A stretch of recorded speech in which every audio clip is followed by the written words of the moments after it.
देव्यै च तस्यै जनकात्मजायै नमोऽस्तु रुद्रेन्द्रयमानिलेभ्यो नमोऽस्तु चन्द्रार्कमरुद्गणेभ्यः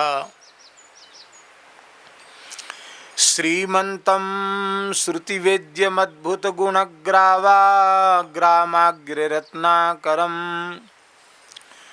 प्रेयः स्वेक्षणसंसुलज्जितमही जाताक्षिकोणेक्षितं भक्ताशेषमनोभिवाञ्छितचतुर्वर्गप्रदं स्वरद्रुमं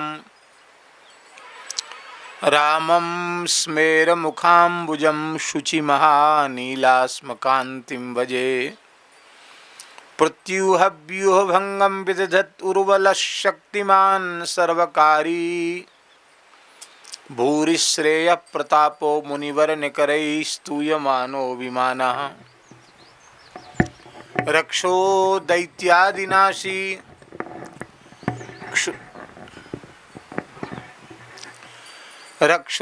दैत्यादिनाशी क्षुभितजलनिधिर्जो लोकजिल्लोकमान्यो धन्यो नो मंगलौगं सपदि सकुरुताद्रामशस्त्रास्त्रसंघः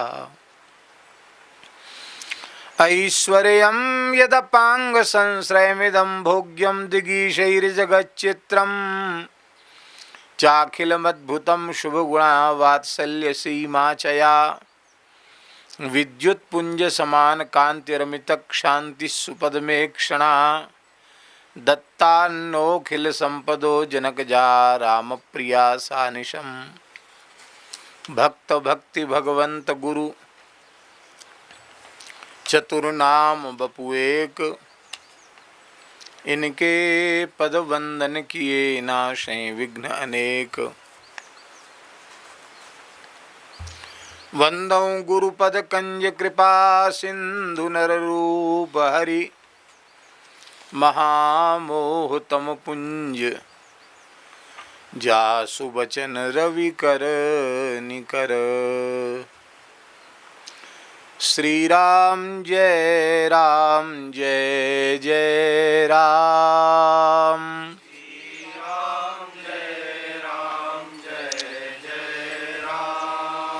श्री राम जय जय राम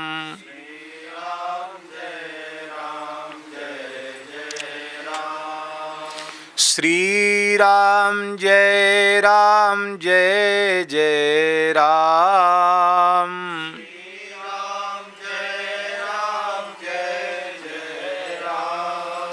श्री राम जय जय राम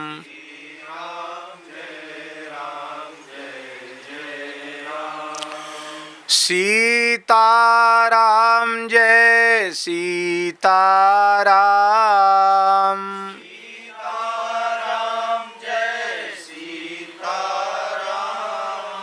राधे श्याम जय राधे श्याम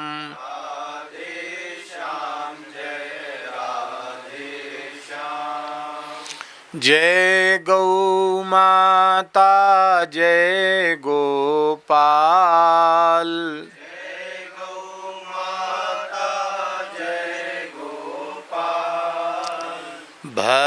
भक्तवत्सल प्रभु दीन दयाल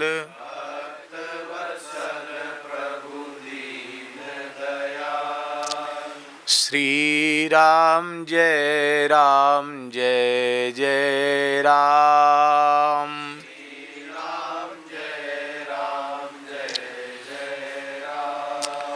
श्री वृंदावन बिहारी लाल की जय श्री सीतारामचंद्र भगवान की जय श्री नित्य साकेत बिहारिणी बिहारी जी महाराज की जय श्री खाकशौक बिहारिणी बिहारी जी महाराज की जय श्री यमुना महारानी की जय श्री गिरिराज महाराज की जय श्री गोपीश्वर महादेव की जय। श्री अन्नपूर्णा माता की जय। यज्ञेश्वरी जगज्जननी गौ माता की जय। श्री अखिल गोवंश की जय। श्री जड़खोर गोधाम की जय। श्री सूरश्याम गोधाम की जय। श्री पथमेड़ा गोधाम की जय। श्री भक्तमाली जी पहाड़ी बाबा बद्री गोवंश संरक्षण संवर्धन केंद्र उत्तर काशी की जय। त्रिभुवन पावनी पतित पावनी भगवती श्री भागीरथी गंगा जी की जय। सब संतन की जय। सब भक्तन की जय। सब विप्रन की जय। जगत गुरु श्रीमदाद्य रामानंदाचार्य भगवान की जय। जगत गुरु द्वाराचार्य श्री स्वामी मलुकदास जी महाराज की जय। सद्गुरुदेव श्री पहाड़ी बाबा जी महाराज की जय। सद्गुरुदेव श्री भक्तमाली जी महाराज की जय। श्री वैष्णव मताब्ज भास्कर की जय। जय जय श्री राधे। जय जय श्री सीताराम। हर हर महादेव। कल अर्चावतार तक की बात हुई थी। कई दिन से क्रम चल रहा है। उनमें आचार्य चरण ने आज्ञा दी थी कि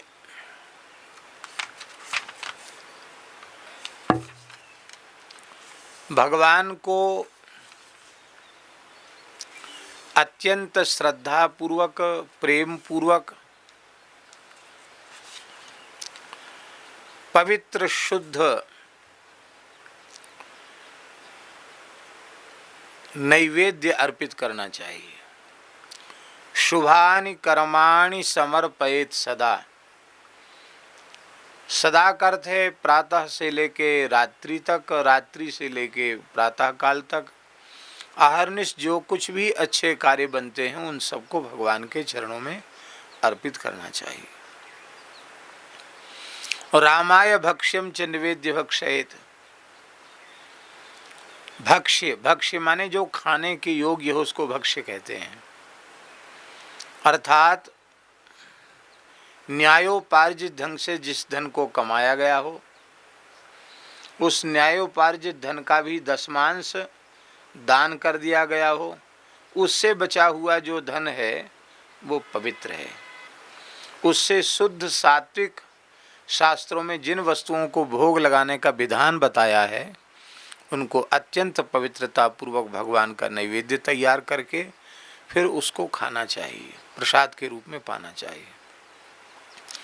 पदार्थ बुद्धि से नहीं, प्रसाद बुद्धि से पाना चाहिए। एक बात बताई थी। दूसरी बात यह बताई गई थी कि एक बात हम लोग जानते हैं, जानने के बाद भी उसका पालन नहीं बन पा रहा, इसमें हमारा प्रमाद ही है। बात यह है कि संपूर्ण रसोई बन जाने के बाद भोग लग जाए,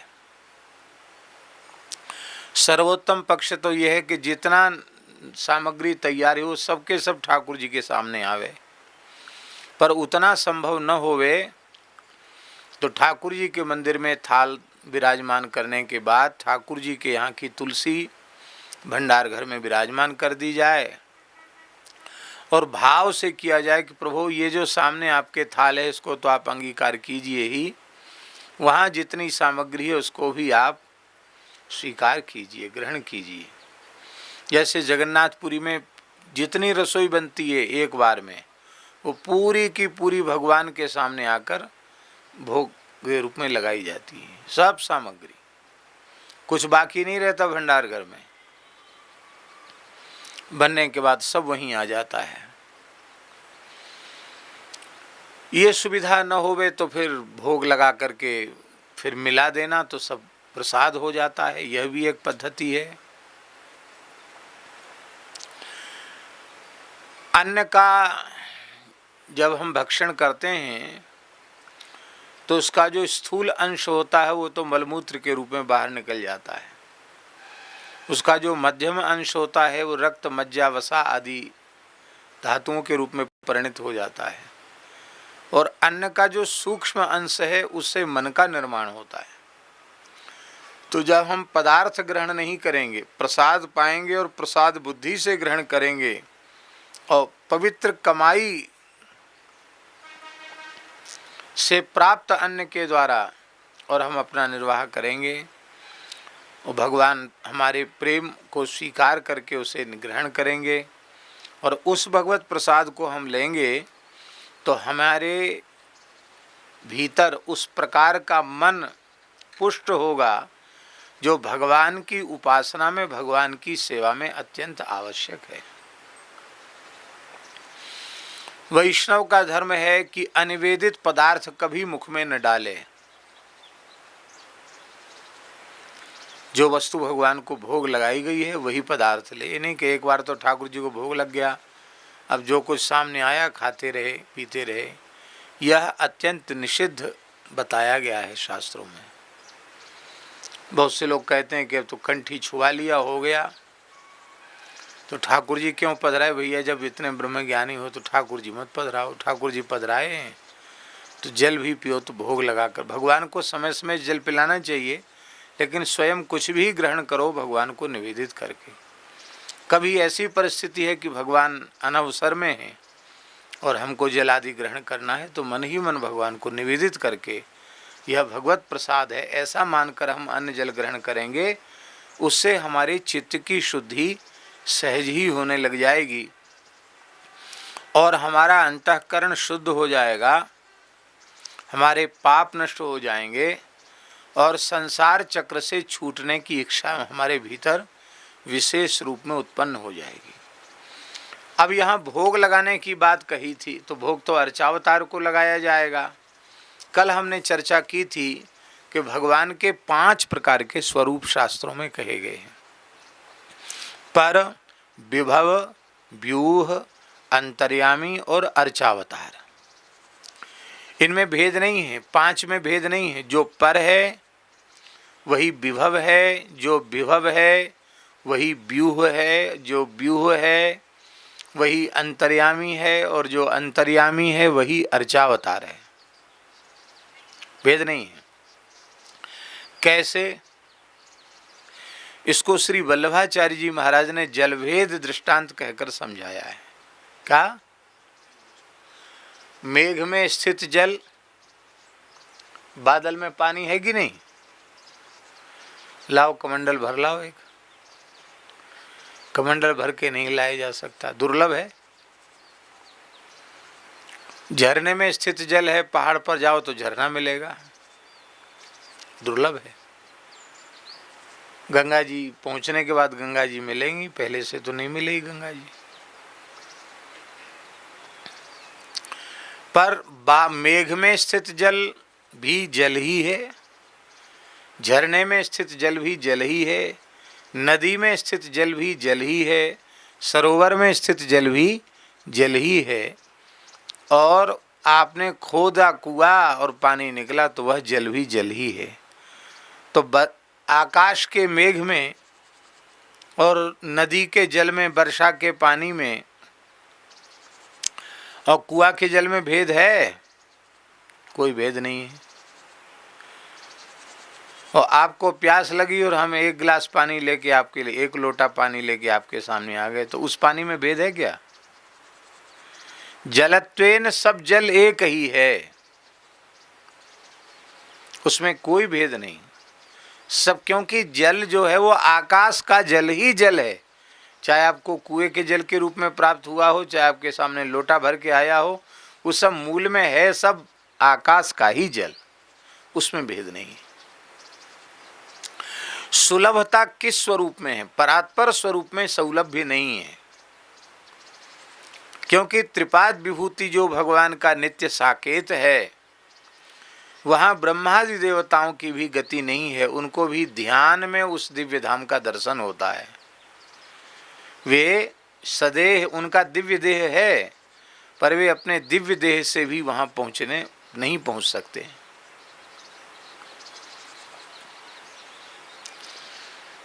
तो इसलिए वह अत्यंत दुर्लभ है।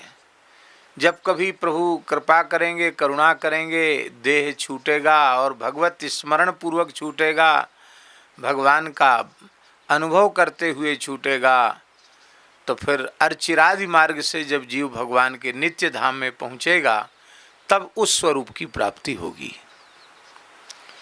तो वही भगवान विभव स्वरूप में आते हैं।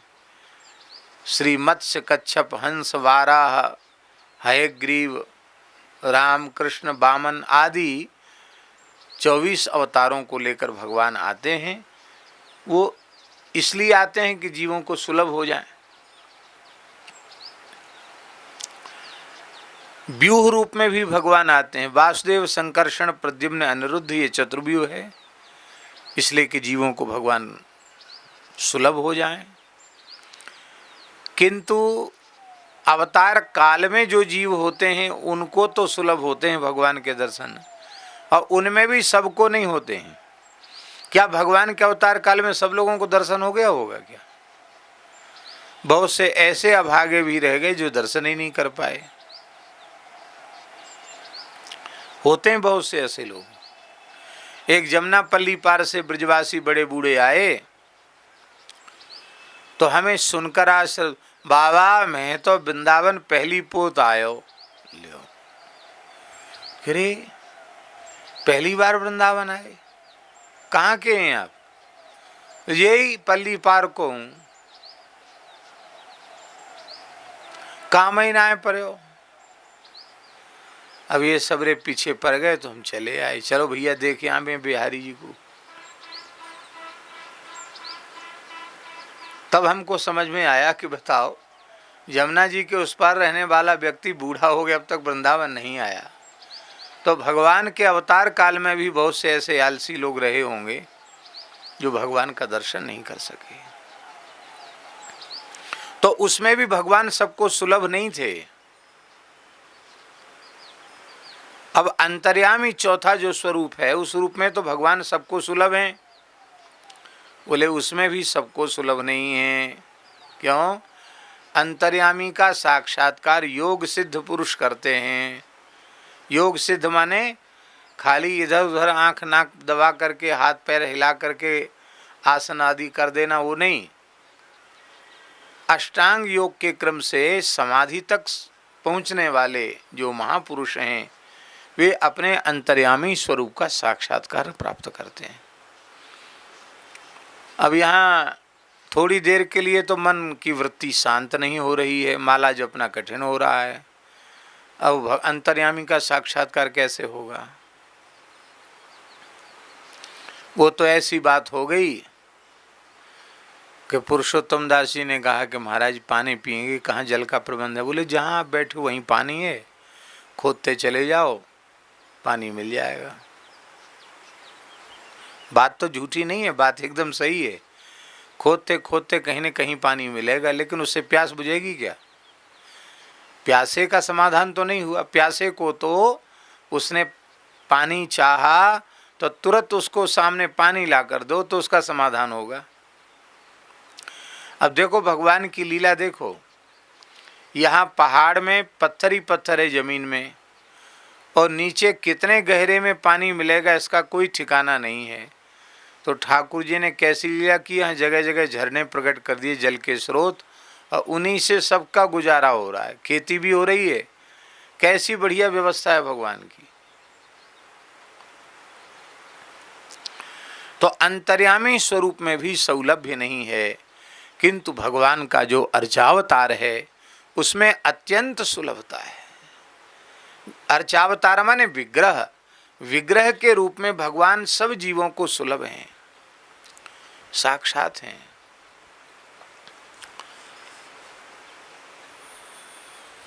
कितने स्वरूप हैं हमारे धाम क्षेत्रों में जहां मूर्ति विग्रह के रूप में भगवान साक्षात विराज रहे हैं। श्री अयोध्या जी में रामलला सरकार, रामलला जी के बारे में आपने सुना है?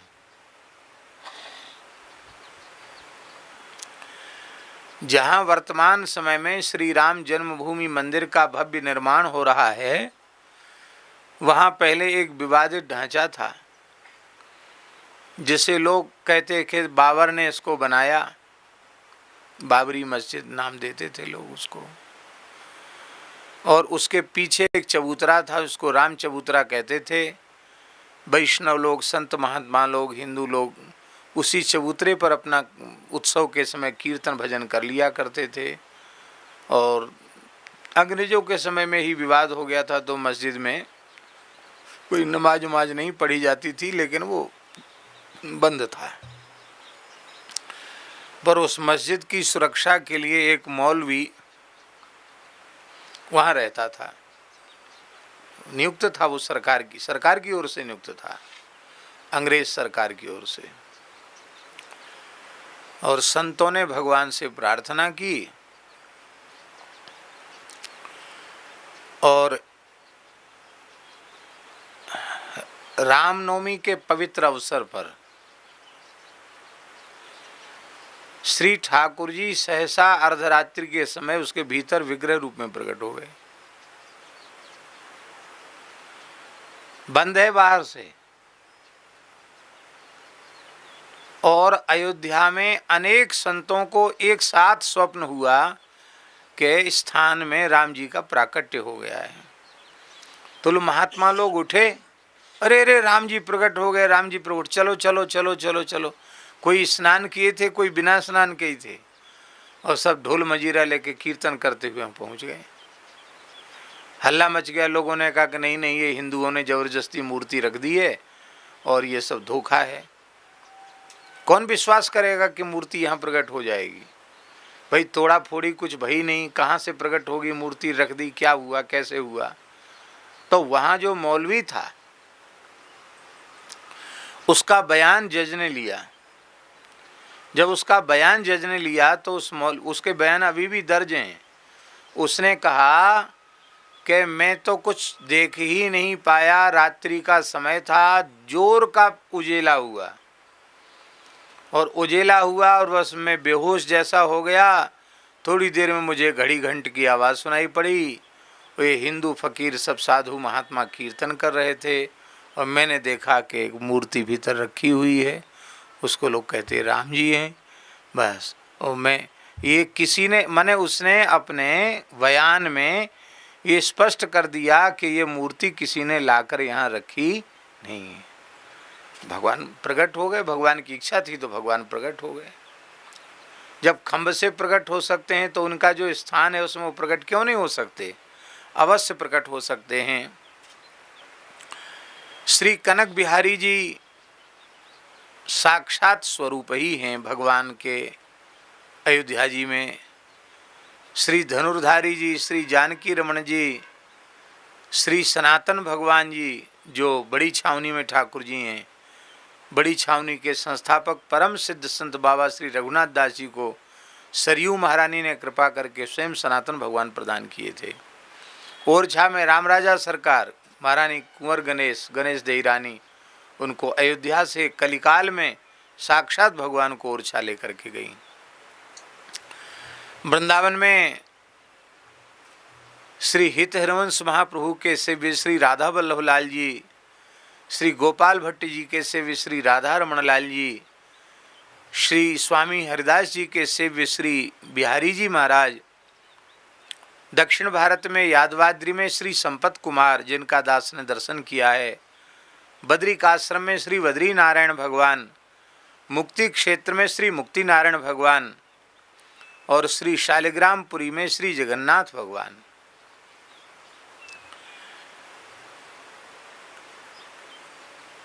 ये श्री पुरुषोत्तम क्षेत्र को शालिग्रामपुरी भी कहा जाता है।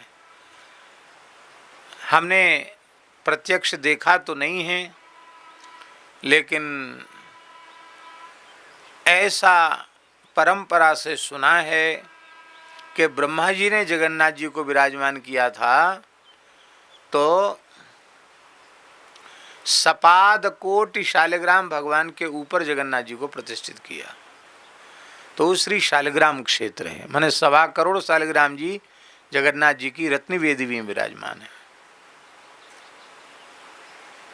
इसीलिए वहाँ अद्भुत प्रभाव है, अद्भुत विलक्षणता है जगन्नाथ जी और जगन्नाथ जी के एक विशेष बात यह है कि जगन्नाथ जी के चमत्कार अभी ठाकुरों ने कुछ कम कर दिए, बंद कर दिए चमत्कार, पर जगन्नाथ जी आज भी हर साल 150 लोगों के साथ कोई न कोई चमत्कार, कोई न कोई लीला कर देते हैं।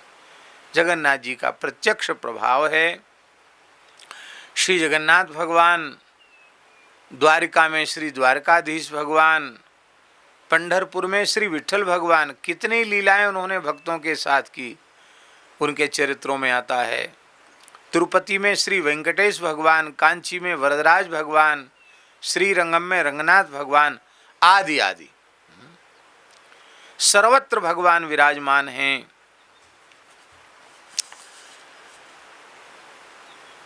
भगवान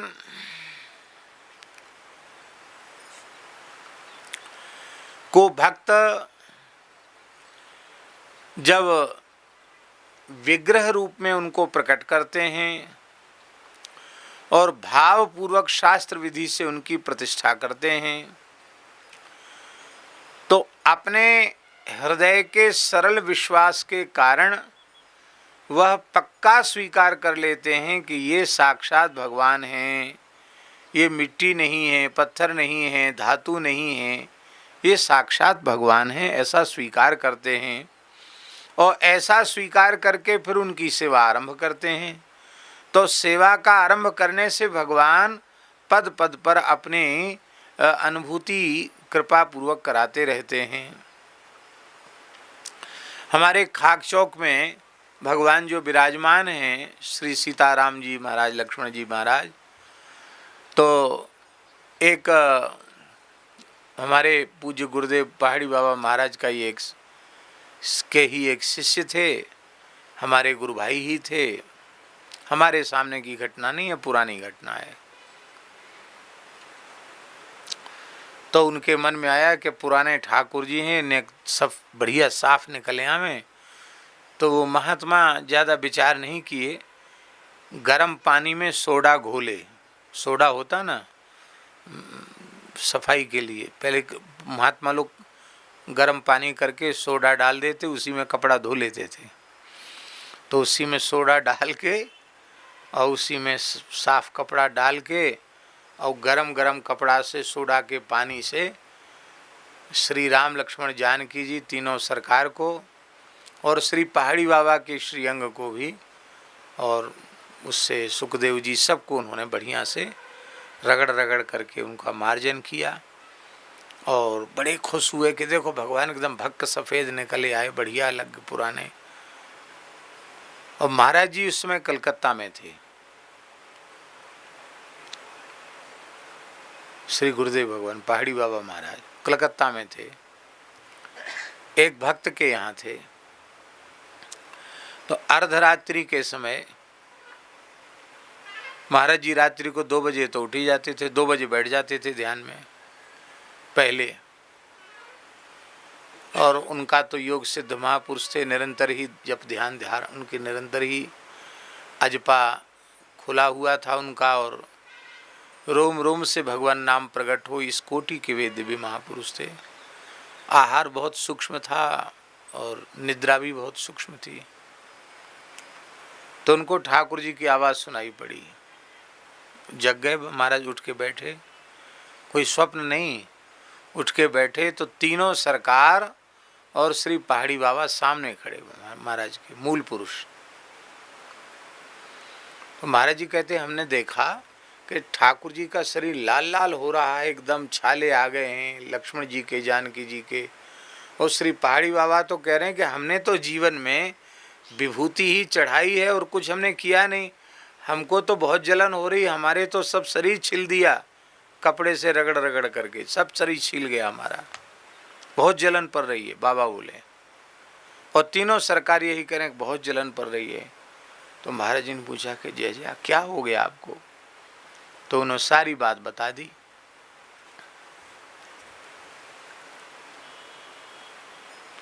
अब पत्थर होते तो जलन पड़ती, बोलो हैं? भगवान है तब न जलन पड़ी। तो महाराज जी तत्काल उठे, आवाज लगाई, घर के लोग जग गए, क्या हो गया? बोले हम अभी वृंदावन जा रहे हैं। अरे महाराज जी कैसे अभी वृंदावन जा रहे हैं, कोई टिकट नहीं ट्रेन में? नहीं, हम अभी वृंदावन जा रहे हैं। और उठे महाराज जी, सामान तो कुछ रहते नहीं था, एक ब्रह्मपात्र और झोली लिए, आसन कंधे पर रखे और सीधे महाराज जी चल पड़े, हावड़ा रेलवे स्टेशन की तरफ चल पड़े। भवानीपुर से रेलवे स्टेशन कितनी दूर है? हाँ, तो लोग फटाफट जैसे तैसे गाड़ी वाड़ी लेके आए और महाराज जी को बिठाया। महाराज जी के सामने डर के मारे कोई बोल तो सकता नहीं था। वहाँ जो ट्रेन तैयार थी उसी में तत्काल टिकट लिया गया और बैठकर महाराज जी, एक दो जगह बदलनी भी पड़ी होगी शायद ट्रेन, और महाराज जी वृंदावन पहुँच गए। वहीं पहुंचकर स्नान किया, वहीं पहुंचकर चरणामृत लिया, ठाकुर जी का जल पिया। और जैसे ही महाराज जी मंदिर में गए, ध्यान से सुनो, जैसे ही महाराज जी मंदिर में गए तो वहाँ क्या देखा कि जो कलकत्ता में दिखाई पड़ा था दृश्य, वही दृश्य प्रत्यक्ष मंदिर में भगवान के श्रीअंग में छाले फपोले पड़े हुए। महाराज जी रोने लग गए। और जो पुजारी था, फिर महाराज जी तो महाराज जी थे, त्यागी तपस्वी महात्मा, नीम से बांध करके पूजा की बढ़िया से, हो सेवा पूजा। इसमें भी कृपा, नीम से बांध लिया, बांध भाग न जाए कहीं, फिर बढ़िया से लाठी डंडा उठा करके पूजा की। अब समझ गए ना? आप लोग कहें कैसे महात्मा, इनको दया नहीं, बताओ चेला ने ऐसा कर दिया तो उसको ऐसे रस्सी से बांध के मारना अच्छा थोड़ी है। अरे नहीं, इसमें भी गुरुजनों की करुणा है। इतना बड़ा भगवत अपराध वहाँ दंड दे दिया गुरुजी ने, तो अब यमराज का डंडा नहीं खाना पड़ेगा। वहाँ दंड भोगना पड़ता तो कितना भयंकर होता, और यहाँ तो थोड़े में ही निकल गया। जैसे माँ अपने बालक को पीटती है और कोई दूसरा कहे कि अरे तुम थक गई होगी, हम पीट देते हैं तुम्हारे बालक को, तो स्वीकार करेगी? बिल्कुल स्वीकार नहीं करेगी। उसके पीटने में भी वात्सल्य है। हमने गुरुजनों से सुना है, हजारों हजारों जन्मों के माता पिता एक साथ इकट्ठे होकर उनका वात्सल्य इकट्ठा हो जाए, उससे भी अधिक वात्सल्य शिष्यों के प्रति गुरुजनों का होता है, उससे अधिक वात्सल्य होता है। माता पिता का वात्सल्य लौकिक लाभ ही देगा, अलौकिक लाभ नहीं दे सकता, पर संतों का, गुरुजनों का वात्सल्य जीव का परम कल्याण करने वाला होता है। और महाराज जी ने तुरंत मक्खन, गाय का मक्खन और कपूर, शुद्ध कपूर, भीमसेनी कपूर और मक्खन, कपूर पीस करके मक्खन में मिलाया और भगवान के सबके पोशाक हटा करके, उतार करके, और पूरे श्रीअंग में पहाड़ी बाबा के तीनों सरकार के मक्खन और कपूर का लेप किया, भगवान को सुला दिया। क्योंकि दोपहर तक तो महाराज जी पहुँचे थे, उत्थापन में दर्शन हुआ था, महाराज जी ने भोग लगा के सुला दिया। रात्रि को ठाकुर जी फिर आए, बोले बाबा हम ठीक हो गए, बिल्कुल ठीक हो गए।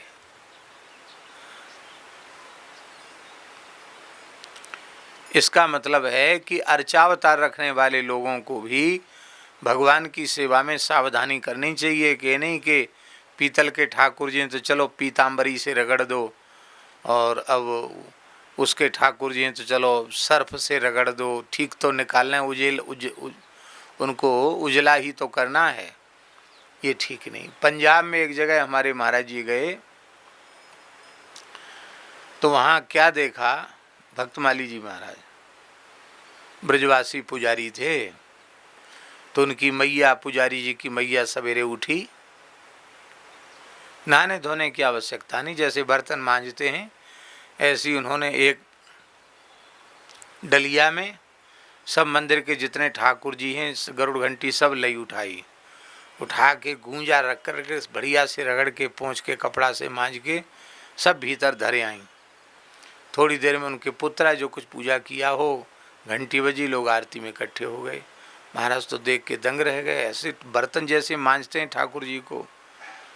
तो उनकी मैया, मैया ऐसो काहे को करे, अरे बाबा कछु मत पूछो, ये पंजाब है, यहाँ के लोग ठाकुर जी खूब उजरे दिखें, चमकते भय दिखें तो खूब भेंट चढ़ावें, और मेले से दिखें तो भेंट नाए चढ़ावें। ने मांझ दूं ठाकुर जी ये रोज, देव कैसे चमक रहे हैं ठाकुर जी। बेचारी भोली मैया थी, लेकिन ये ठीक नहीं है। अर्चावतार में बहुत ही भाव की आवश्यकता है, और उस भाव को भगवान स्वीकार करते हैं। ऐसा नहीं, अयोध्या में जो कनक भवन बिहारी जी हैं, रामलला हैं, वे ही आपके रामलला हैं, वे ही ठाकुर जी हैं। वृंदावन में मंदिर में बिहारी जी हैं, वे ही आपके सेव्य ठाकुर बिहारी जी हैं। अलग हैं भगवान 10-20 होते हैं क्या? हाँ, वे आचार्यों ने कृपा करके प्रकट करके उनको विराजमान किया है, तो उनमें विशेष प्रभाव विद्यमान है, क्योंकि आचार्यों ने प्रार्थना करके जीवों पर करुणा करने के लिए उन्हें प्रतिष्ठित किया है। कलिकाल में सब जीव इस योग्य नहीं है कि उनको भगवत साक्षात्कार हो, तो आचार्यों के द्वारा जो स्वप्रकट ठाकुर जी हैं उनका दर्शन कर लेने से और भगवान के प्रत्यक्ष दर्शन का ही फल प्राप्त होता है। इस भाव से दर्शन करना चाहिए। फिर भगवान अर्चावतार रूप में इसलिए भी प्रकट हो गए कि विषयी जीवों की भी वृत्ति भगवान की ओर आकृष्ट हो जाती है। कैसे हो जाती है? आपके ठाकुर जी विराजमान हैं मंदिर में, तो रामनवमी के समय रामनवमी होगी कि नहीं होगी? जन्माष्टमी के समय जन्माष्टमी का उत्सव होगा, झूला के समय झूला होगा, होली के समय होली होगी, और जब होगा तो बढ़िया बढ़िया भोग भी लगेगा, प्रसाद भी मिलेगा। तो कुछ लोग ऐसे होते उनको भाव कुछ नहीं है, पर वो कहते रहे बढ़िया पंचामृत मिलेगा, एक एक गिलास भर के, पंजीरी मिलेगी, धनिया की पंजीरी मिलेगी, खूब फल मिलेंगे, चलो बाबा जी के यहाँ चलो। तो अब उनको भाव नहीं है, विषयी जीव हैं, लेकिन वे भी प्रसाद के नाम से भगवान का दर्शन करेंगे, भगवत प्रसाद ग्रहण करेंगे, तो उन जीवों का भी कल्याण होगा। वो भगवत चरणामृत लेंगे तो उन जीवों का भी कल्याण होगा। वहाँ जाएंगे तो आरती का दर्शन करेंगे, स्तुति का श्रवण करेंगे, नहीं बोल पाएंगे, सुनेंगे तो सही, कीर्तन होगा तो कीर्तन सुनेंगे, उससे भी उनका कल्याण होगा। तो आचार्यों ने भगवान को विग्रह रूप में इसलिए उत्पन्न किया, प्रकट किया कि विषयी जीवों की भी भगवान की ओर रुचि जागृत हो जाए, और इसलिए भगवान की रुचि जागृत हो जाती है। भगवान ने दुर्वासा जी से कहा कि अहम भक्त पराधीनो ह्य स्वतंत्र इव द्विजो साधुभिर्ग्रस्त हृदयो भक्तैर्भक्त जनप्रिय। अहम भक्त पराधीन, मैं भक्तों के अधीन हूँ, मैं सर्वतंत्र स्वतंत्र होता हुआ भी परतंत्र हूँ, भक्तों के अधीन हूँ। भक्त हमको जैसा नचाते हैं मैं वैसा ही नाचता हूँ। दिखते हैं भगवान ऐसा करते हुए? नहीं दिखते हैं, पर अर्चावतार के रूप में देखते हैं। जब खिलाओ तब खाएंगे, जब सुलाओ तब सो जाएंगे, और जब जगाओ तब जग जाएंगे। ये नहीं कहेंगे कि कल तो तुमको सवेरे जाना था जल्दी यात्रा में, तो 4 बजे हमको जगा दिया, और आज कुछ नहीं तो आज 8 बजे तक हम सो रहे हैं, ये ठीक नहीं है। कभी शिकायत करते हैं ठाकुर जी? अर्चक जैसा करे वैसा ही स्वीकार कर लेते। यद्यपि यह भी भगवान की सेवा में असावधानी ही है, किंतु फिर भी भगवान सब कुछ सहन कर लेते हैं, भक्त के अधीन हो जाते हैं। और रुचि उत्पन्न हो जाती है जब भगवान के प्रति, तो उस भक्त में शुभाश्रय, फिर भक्त के अनुकूल भगवान हो जाते हैं, और भगवान की उपासना के योग्य अंतःकरण भक्त का निर्मित हो जाता है, और भगवान उस भक्त का आश्रय बन जाते हैं। इसको कहते हैं शुभाश्रय लाभ। पहले रुचि जगती है, फिर शुभाश्रय लाभ होता है, और इसके बाद अर्चक के मन में, पूजा करने वाले के मन में यह विश्वास सुदृढ़ हो जाता है कि अर्चावतार ही संपूर्ण लोकों के रक्षक हैं। वे किसी भी प्रकार के दोषों का विचार न करके कष्टों से सबकी रक्षा करते हैं। ऐसा विश्वास उनके भीतर दृढ़ हो जाता है और फिर वहीं से उनको सब कुछ प्राप्त होने लग जाता है। हमारे ब्रज में श्रीनाथ जी ठाकुर जी जो इस समय नाथद्वारा में विराज रहे हैं, उन्होंने तो अर्चावतार रूप में इतनी लीलाएं की कि जिनका कोई पारावार नहीं है, अनंत लीलाएं की। तो अर्चावतार रूप में आज भी श्री ठाकुर जी लीला करते हैं। भाव की जागृति जहां हो जाए वहीं से काम बन जाता है। अभी कुछ वर्ष पुरानी घटना है ऋषिकेश की। एक सन्यासी महात्मा थे, वयोवृद्ध, इधर रहते थे। ये जो स्वर्गाश्रम की कुटियाएं हैं ना, इसी में रहते थे। 10-15 साल पुरानी बात होगी, ज़्यादा से ज़्यादा, इससे ज़्यादा पुरानी बात नहीं है। तो पल्ली पार गए तो वहाँ जो नौका वाले होते हैं वो कई बार महात्माओं से कुछ लेते नहीं, ऐसे ही पार भी कर देते ना, महात्माओं को ऐसे ही पार कर देते। वो पैसा वैसा छूते नहीं थे। तो बीच धारा में जब नौका आई तो उनके मन में भाव जगा कि आचमन ले लें बीच से। तो चश्मा उतार के उन्होंने आचमन लिया और नेत्रों से जल लगाया। अब वो बूढ़े महात्मा, मोटे लेंस का चश्मा, वो चश्मा उनका गंगा जी में चला गया। अब बिना चश्मा के उनको दिखे नहीं। अब अपनी कुटिया तक पैदल चल के कैसे जाएं, संध्या हो गई। सूर्यास्त बिल्कुल हो ही रहा था, धीरे धीरे अंधेरा होने वाला था। तो बैठ गए वहीं गंगा जी के किनारे, विष्णु सहस्त्र नाम का पाठ करने लगे। वो मन में सोचे कोई दयालु मूर्ति आ जाएगा तो कहें भैया हमें हम वहाँ तक पहुँचा दो। मांगते हम है नहीं, चश्मा हमारे पास, बिना चश्मा के काम हो नहीं सकता। तो बैठे थे भगवान के सहारे। सत्य घटना है ये। एक महात्मा है मोनी जी, उन्होंने ये घटना सुनाई। बड़े विद्वान संत हैं। तो उनका विष्णु सहस्त्र नाम पूरा होते होते एक मछली अपने मुंह में चश्मा की डंडी ऐसे किए हुए आई और वो मछली उछल के उनकी गोद में गिरी। ये विचित्र बात है ये, कि जैसे ये बैठे हैं वो महात्मा और वो बह रही हैं गंगा जी, 4 हाथ दूर कम से कम गंगा जी के जल से वो बैठे थे। और 4-5 हाथ छलांग लगाकर मछली उनकी गोद में कूदी और चश्मा छोड़ करके अब फिर उसने छलांग लगाई उल्टी गंगा जी में।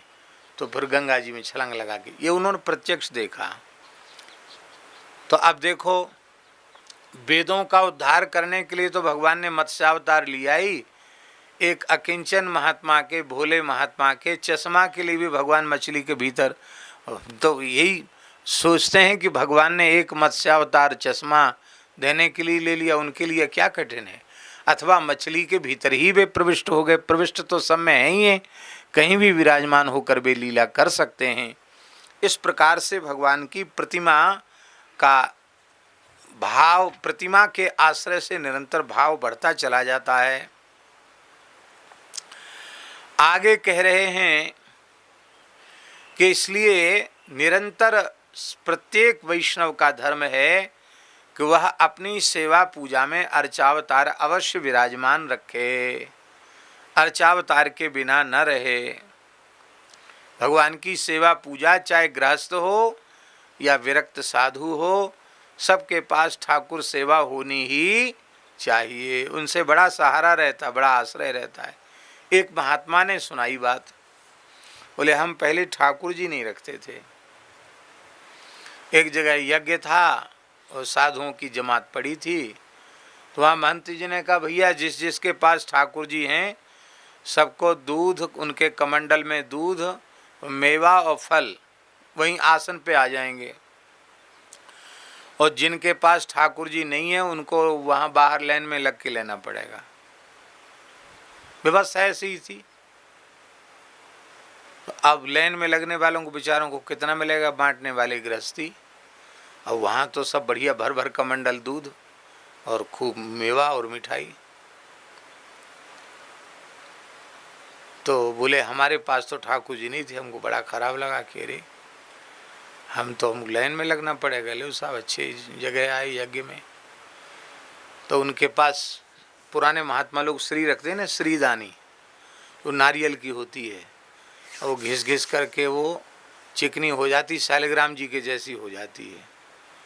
तो उन्होंने फट से महात्मा ने, अब उनका शरीर नहीं है, अच्छे संत थे, हमारे गुरु भाई ही थे, उन्होंने तुरंत जो है वो जो नारियल की श्रीदानी होती ना, उसी में तुरंत जो है अयोध्या वाला जो सफ़ेद चंदन होता ना, सफ़ेद चंदन से तिलक लगा के और बीच में श्री लगा दी और उन्हीं को बढ़िया से कपड़ा पर रख करके और थोड़ा फूल तुलसी रख दिया, ऐसे बैठ के माला लेके बैठ गए। अब तो प्रत्यक्ष दिखाई पड़ रहे हैं कि ठाकुर जी हैं। तो कमंडल में दूध भर के और उस फल लेके चला गया। बोले अब ठाकुर जी जरूर रखेंगे, एक बार तो नकली ठाकुर जी बना करके पुजा लिया, लेकिन अब ठाकुर जी जरूर रखेंगे। ठाकुर जी के बिना संत नहीं रहते। पुरानी कहावत है संतों की कि गले में तुलसी मुख में राम, हृदय विराजें शालिग्राम। ऐसे बोलते हैं कि नहीं? गले में तुलसी मुख में राम, गले विराजें, हृदय विराजें शालिग्राम। हृदय विराजे मतलब बटुआ जो होता था ठाकुर जी का, उसको लटका लेते थे, भगवान छाती से लगे रहते थे। अभी हमारे ठाकुर जी की सेवा में जो अनेक स्वरूप विराजमान हैं, उनमें मूल पुरुष पहाड़ी बाबा के नरसिंह भगवान विराजमान है, नरसिंह शालिग्राम जी। तो हरिद्वार का कुंभ था, 3 कुंभ पुरानी बात है हरिद्वार का। 3 किस सन में था? किस सन में था? माने 3 कुंभ पुरानी बात है।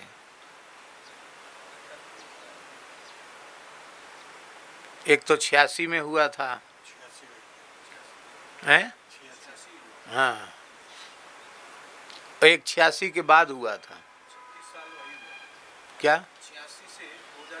हाँ, अभी हमारा जो आएगा हरिद्वार का कुंभ, ये हमारा हरिद्वार का 4था कुंभ होगा, हैं?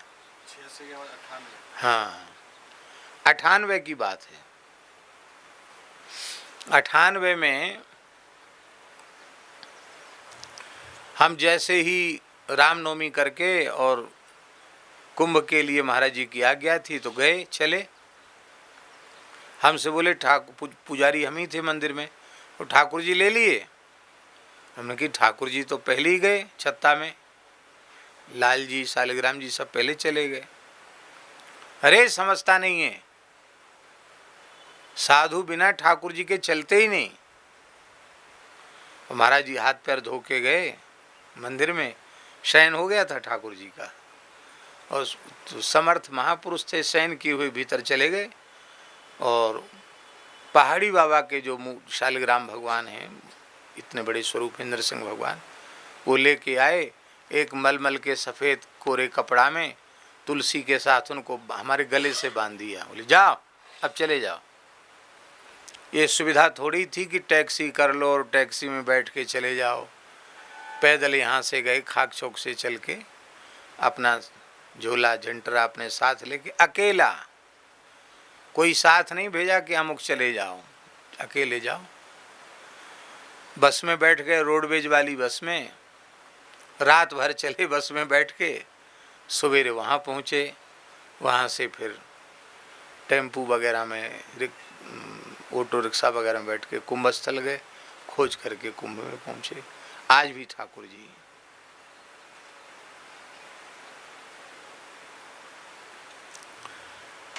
अर्चावतार अवश्य, हमने कल निवेदन किया था, ज़्यादा न हो तो कम से कम भगवान की चित्र छवि ही, आचार्य की, गुरु जी की चित्र छवि विराजमान करके भाव से दर्शन करना, और दर्शन करके और फिर उन्हीं को निवेदित करके कुछ ग्रहण करना।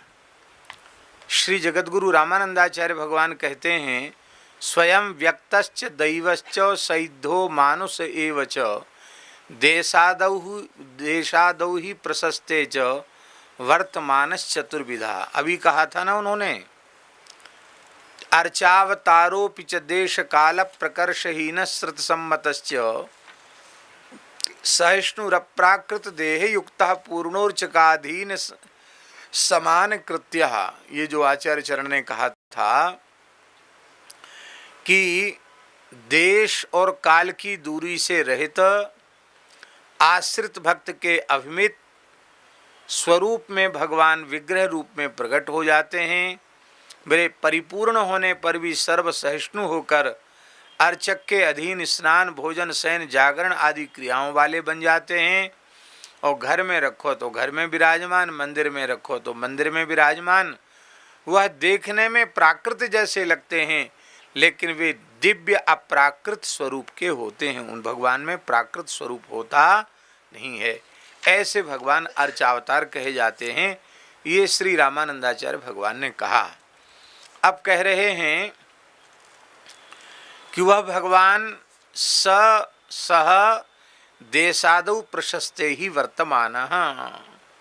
वह भगवान का जो अर्चावतार स्वरूप है वो पर्णकुटी में विराज जाते हैं, घर में भी विराज जाते हैं, और बढ़िया से बढ़िया मंदिर बनाओ तो मंदिर में भी विराज जाते हैं। पवित्र स्थान में उनको विराजमान करना चाहिए। उन भगवान के स्वरूपों में 4 प्रकार के स्वरूप होते हैं। एक होते हैं स्वयं व्यक्त, क्या, जो स्वयं प्रकट हो जाते हैं। आप लोग अयोध्या जी में तपसी जी की छावनी में गए हैं? नहीं गए।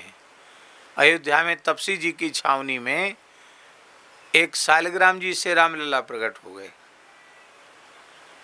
हमने दर्शन किया है उनका। आप लोग भी जाके दर्शन कर सकते हैं, लेकिन वहाँ ऐसे दर्शन नहीं होते उनके।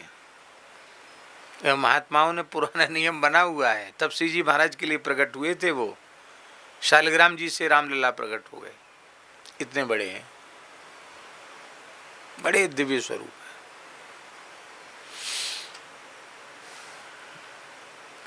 उनको कम से कम एक सुगंधित फूलों की माला और पाव भर पेड़ा लेके जाओगे तो दर्शन होगा उनका, नहीं तो दर्शन नहीं हो। उनको आराम से कपड़ा उड़ा के रखते हैं, पोशाक उड़ा के रखते हैं, ढक के रखते ठाकुर जी को।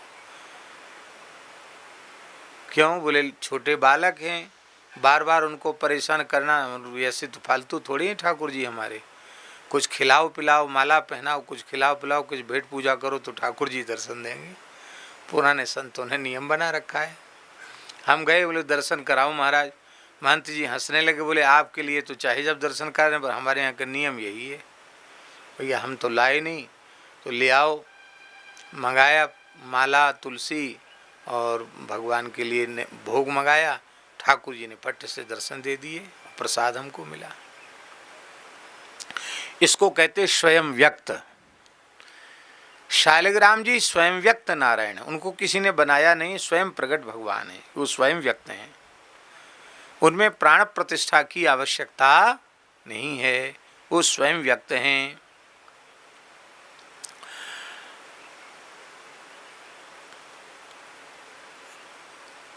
स्वयं प्रकट ठाकुर जी भी होते हैं, विग्रह रूप में भी स्वयं प्रकट होते हैं, वो भी, उन्हें भी स्वयं व्यक्त कहा जाता है। दूसरे होते हैं दैव। दैव माने देवताओं के द्वारा प्रतिष्ठापित।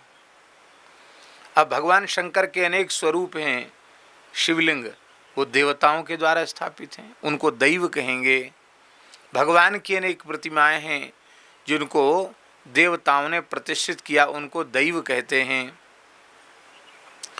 सिद्धों के द्वारा प्रतिष्ठित जो अर्चावतार हैं उनको सैध्य कहा जाता है।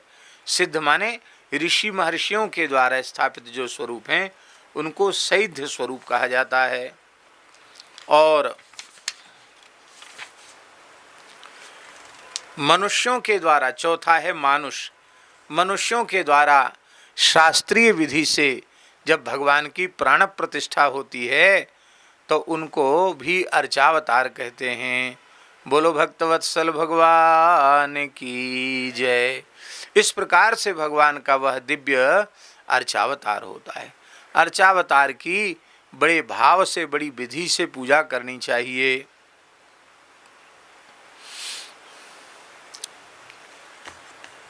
अब भगवान जाने कैसे, हम तो अनुभव नहीं कर पाते हैं। अपने पास जो शालिग्राम जी है ना, एक में रघुनाथ जी पूरा दरबार, श्री राम लक्ष्मण भरत शत्रुघ्न, श्री जानकी जी और श्री हनुमान जी एक ही शालिग्राम जी की शिला में विराजमान है।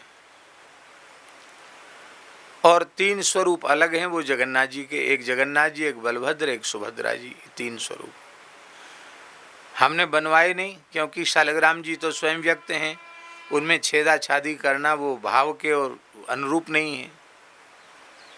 ना हम कहीं लेने गए, अपने आप ठाकुर जी कृपा करके आ गए। और ये ठाकुर जी भी बहुत प्राचीन हैं। हरियाणा क्षेत्र में किसी स्थान में उनके परंपरा के ठाकुर जी थे पुराने। महाराज संत वृद्ध हो गए तो उन्होंने अपने चेला से कहा था कि मलुक पीठ वाले महाराज को बुलाना और उनकी कथा कराना, और ये ठाकुर जी उन्हीं को दे देंगे। गुरुजी तो पधार गए, कथा तो भई नहीं। पर पधारने के बाद गुरुजी फिर सपने में आए। बोले ठाकुर जी से हमने प्रार्थना की थी कि भाई अब कौन करेगा सेवा, तो उन्होंने कहा था वहाँ भेज देना, और तुमने हमारी बात नहीं मानी, भेज के आओ। वो महात्मा आए, उनके शिष्य, रोते हुए उन्होंने घटना सुनाई और बोले ये जगन्नाथ जी हैं, ये ठाकुर जी हैं। गुरुजी ने पधारने के बाद स्वप्न में आकर के कहा, हमारे ठाकुर जी, हमने तुमको पहले ही कहा था, तुमने दिए नहीं, इनको दे के आओ। आज भी ठाकुर जी विराज रहे हैं।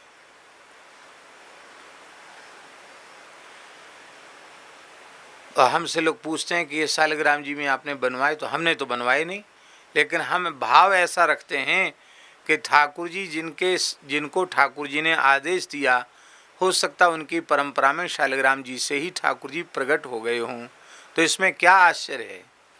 ललितपुर वाले महंत जी ने एक घटना हमको सुनाई थी। गंगादास परम पूज्य महामंडलेश्वर श्री बालकृष्ण दास जी महाराज, उन्होंने कहा मुक्ति नारायण की यात्रा करने गए तो हमको एक शालिग्राम जी मिले, और हमने भूटिया जो होते हैं वो लेकर के चला, तो उसकी असावधानी से ठाकुर जी खंडित हो गए। ऐसे शालिग्राम जी मिले कि शालिग्राम जी इतने बड़े थे और उनके भीतर भगवान शेष पर्यंक पर पौढ़े हुए थे, शंख चक्र गदा पद्म और पूरा स्वरूप निकले। मिले कहाँ से? गंडकी जी से पूरी मूर्ति बनी बनाई मिली। और उसने कहीं थैला पटका और उसमें वो फिर जय सियाराम हो गए। बड़ी पीड़ा हुई और अंत में उनको गंडकी जी में ही पधराना पड़ा।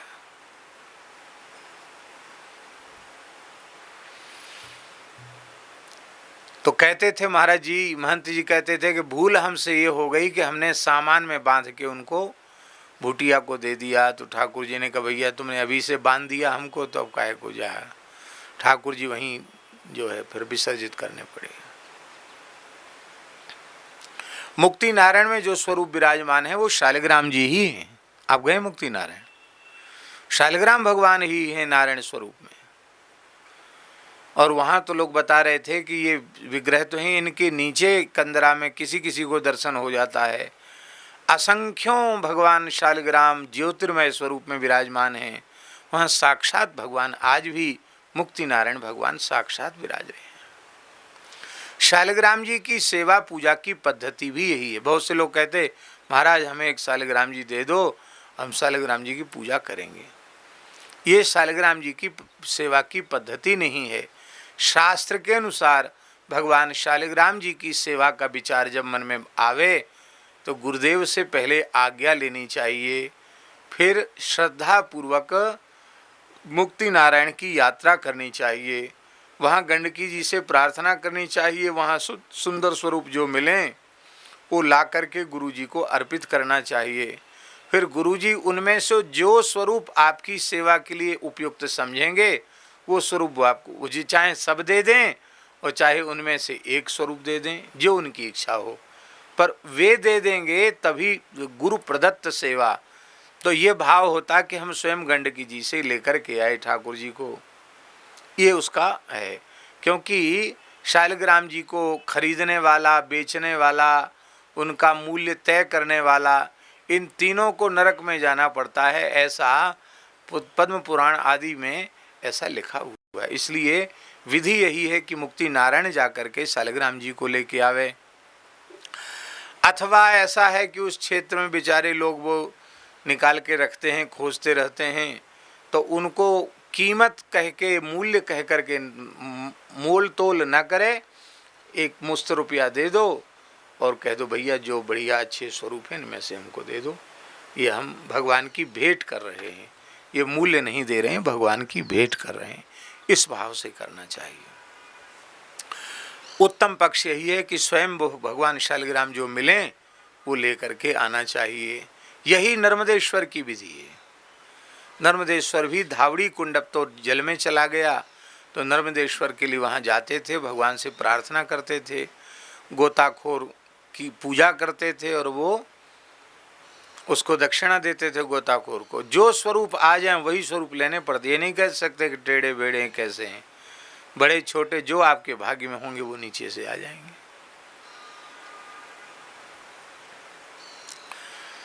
आवाहनासनाभ्याञ्च पादार्घ्याचमनैस्तथा स्नानवस्त्रोपवीतैश्च गंधपुष्पसुधूपकैः।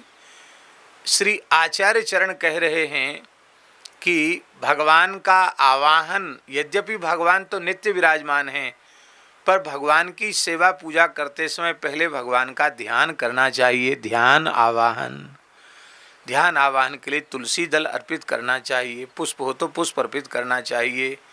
फिर इसके बाद भगवान के चरणों को धोने के लिए जल अर्पित करना चाहिए। फिर भगवान को अर्घ्य अर्पित करना चाहिए। फिर भगवान को अर्घ्य के बाद आचमन कराना चाहिए। और आचमन का अर्थ केवल आचमन नहीं लेना, आचमन मैंने कुल्ला आचमन, कुल्ला दातुन आदि सारी क्रिया तो मानसी में करा के उसमें महात्मा लोग भाव से करते हैं।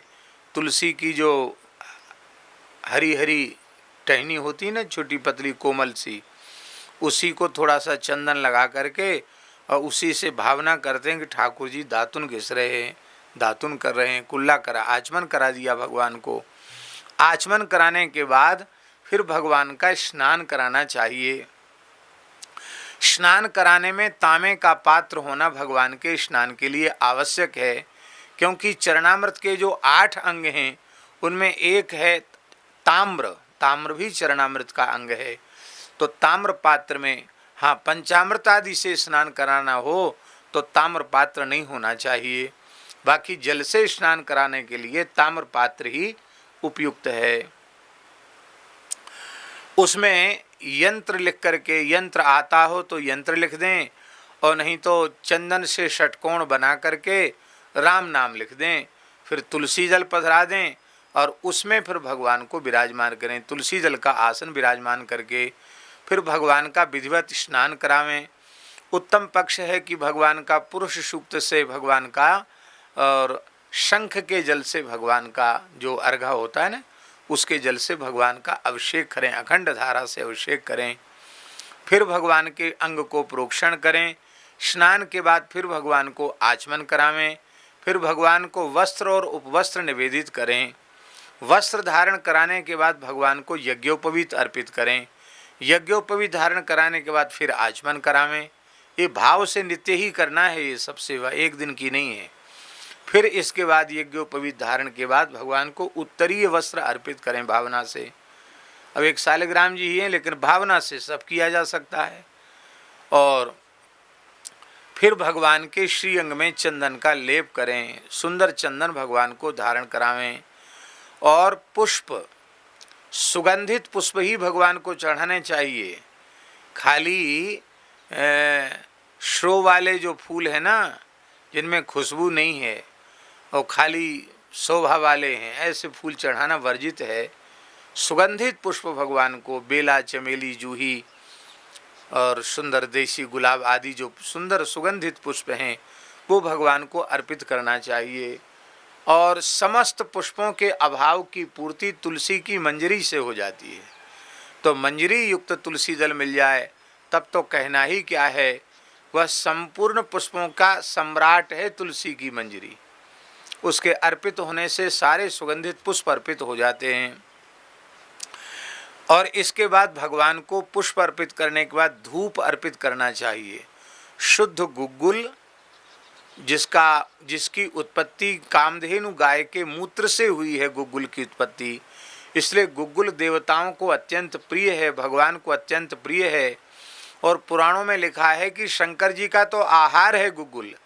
शंकर जी की पूजा तो बिना गुग्गुल के संपन्न होती ही नहीं। तो ये बाजार की धूपें तो विश्वास के योग्य नहीं होती। पता नहीं क्या मिला जुला के शुद्ध गुग्गुल मिल जाती है, और उसको थोड़ी कंडी की आंच पर रख लो और थोड़ा गैया का घी डाल दो, एक बूंद, बस इतने से ही सुंदर हो गया गुग्गुल की धूप। मान लो कथनचित गुग्गुल उपलब्ध न हो तो शुद्ध देसी गुड़ और थोड़ा घी मिला करके गौड़ी धूप भी अर्पित की जा सकती है। पर धूप नित्य अर्पित करना चाहिए।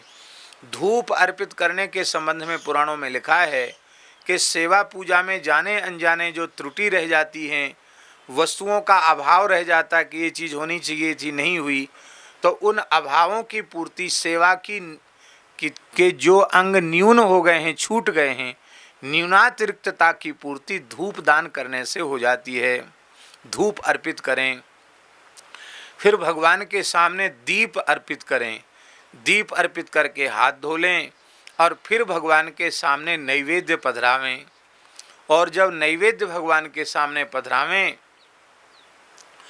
तो पर्दा तो हो तो अच्छी बात है, लगाना चाहिए। पर्दा ना हो तो जितनी देर भोग लगे उतनी देर आँख मूंद कर ध्यान करना चाहिए और भगवान से अत्यंत दीन भाव से प्रार्थना करना चाहिए कि हे प्रभु, मैं आपको क्या अर्पित करूं? कोई ऐसी वस्तु है ही नहीं जो मैं आपको अर्पित कर सकूं, क्योंकि सब वस्तु में तो कुछ न कुछ दोष है और हम तो दोषों के खजाने हैं, हमारे भीतर भाव भी नहीं है। पर आप कृपा करुणा करके इस दीनहीन की इस तुच्छ वस्तु को भी आप कृपा करके स्वीकार करें। हमारे महाराज जी कहते थे कि दूध का भोग लगाओ तो नामदेव जी की याद कराना चाहिए। प्रभु, नामदेव जी के जैसा प्रेम तो हमारे में नहीं है, पर हम नामदेव जी का नाम ले रहे हैं। आप नामदेव जी की भक्ति का स्मरण करके आप दूध पी लीजिए। खिचड़ी का भोग लगाओ तो लोग कर्माबाई जैसा भाव तो हमारा नहीं है प्रभु, पर आपकी परम भक्ता कर्माबाई का हम स्मरण कर रहे हैं, आपको याद दिला रहे हैं। आप कर्माबाई की भक्ति की याद करके इस खिचड़ी को पावें। कंदमूल फल अर्पित करें तो विदुर जी की याद करें, बेर कंदमूल फल अर्पित करें तो सबरी की याद करें। इस तरह से भक्तों की याद करा करा करके भगवान को भोग अर्पित करना चाहिए। और बढ़िया सुंदर राजभोग हो तो महाराज भक्तराज अम्बरीश जी ने आपको ये नैवेद्य लगाया, हम कहाँ? आप अम्बरीश जी का स्मरण करके राजभोग स्वीकार करें। इस तरह से भगवान को प्रार्थना, प्रत्येक उपचार में प्रार्थना बहुत आवश्यक है। भगवान को नैवेद्य अर्पित करना चाहिए। भगवान पा रहे हैं ऐसा ध्यान करना चाहिए और फिर उनमें अपना अपना भाव है। आपका वात्सल्य भाव है कि दास्य भाव है कि माधुर्य भाव है, उस भाव के अनुरूप भगवान के स्वरूप का ध्यान करना चाहिए। भगवान पा रहे हैं ऐसा अनुभव करना चाहिए और प्रशंसा कर रहे हैं यह भी अनुभव करना चाहिए। अथवा ये कह रहे हैं कि अरे देखो बनाई तो हलवा तो ठीक बनाया पर थोड़ी शक्कर कम रह गई हैं, ऐसा भी भगवान आप भाव से करोगे तो सब कहने लग जाएंगे।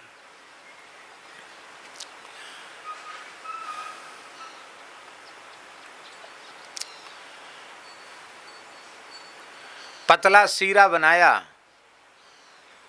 बालकृष्ण प्रभु के लिए पतला सीरा, पतला हलवा। तो ऐसा समझ लो कि 100-125 ग्राम आटे में खूब बढ़िया चकाचक घी डाल करके, और उसमें कम से कम 1.25 सेर खांड, कितनी, और हलवा कितना, 125 ग्राम, और खांड कितनी, 1.25 सेर। पतला हलवा बनाया बढ़िया खूब घी डाल करके। सत्य घटना है श्रीनाथ जी की। गोसाई जी ने पूछा कि जय जय प्रभु, सीरा कैसा बना। ठाकुर जी पा रहे थे, नवनीत प्रिय जी, बालकृष्ण लाल जी। तो उन्होंने थोड़ा नाक मुंह बिचकाते हुए कहा कि बने तो बहुत अच्छो है, आपको भाव बड़ो अच्छो है, पर या मैंने एक मीठो कमती रह गए हो। कितना मीठा होगा बोलो आप, हैं? बोले फिर भी मीठा कम रह गया। तब आज भी वहाँ पतला सीरा नित्य भोग लगाया जाता है, और एक पूड़ी रखी जाती है भगवान के सामने, जो पूरी दोनों तरफ शक्कर से लिपटी रहती है। ऐसा होती नहीं, पका हुआ पुआ जैसा, जो ऊपर से शक्कर लिपटी रहती, क्या कहते हैं उसको, ठोर कहते, क्या कहते, वो आज भी अर्पित किया जाता कि प्रभु कम शक्कर लगे तो इससे डुबो डुबो के पा लीजिए तो आपकी पूर्ति हो जाएगी।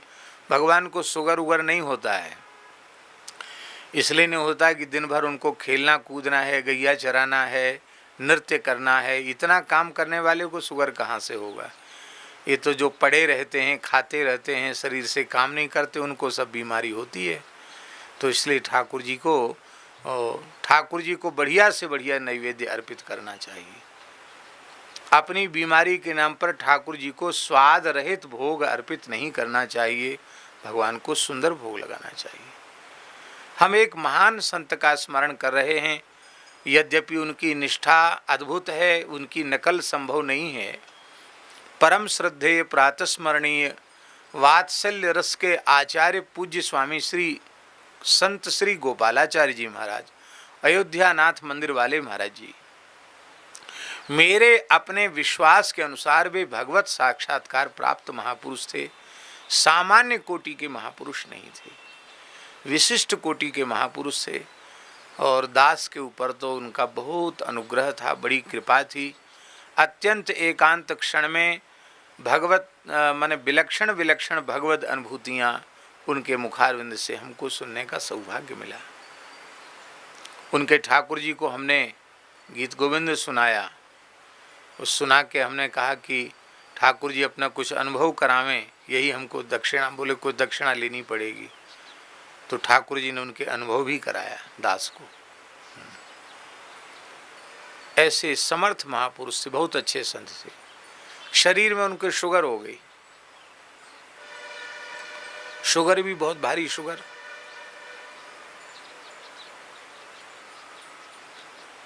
डॉक्टरों ने कहा चावल बंद कर दो, आलू बंद कर दो, घी बंद कर दो, शक्कर बंद कर दो। उन्होंने कहा देखो हमारा नियम है, बिना निवेदित किए हुए कोई वस्तु हम ग्रहण नहीं करते। पहले हमारा लाल जी भोग लगाते हैं, इसके बाद हम पाते हैं।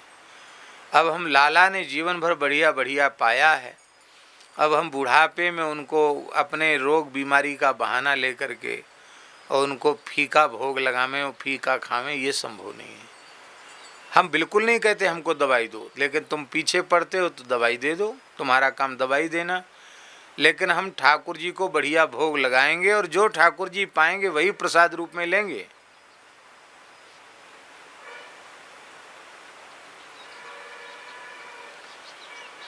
विदेहावस्था देखी हमने उनके शरीर में, जिसको देह में रहकर विदेहावस्था।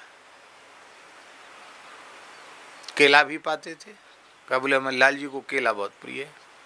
और शुगर वाले को केला कितना नुकसान करता है, आम नुकसान करता है। खूब बढ़िया बढ़िया मीठा मीठा आम भोग लगाते, सबको बांटते, स्वयं भी लेते।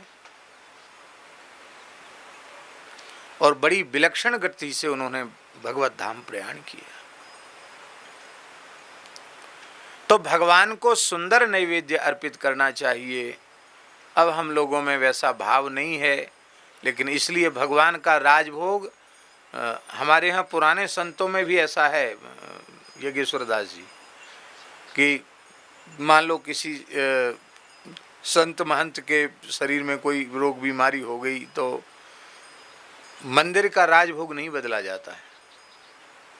हमारे शरीर में प्रतिकूलता है, हम अमुक चीज़ नहीं खा सकते, इसके लिए ये थोड़ी कि ठाकुर जी का भोग बदल दिया। ठाकुर जी तो जो पाएंगे वही पाएंगे।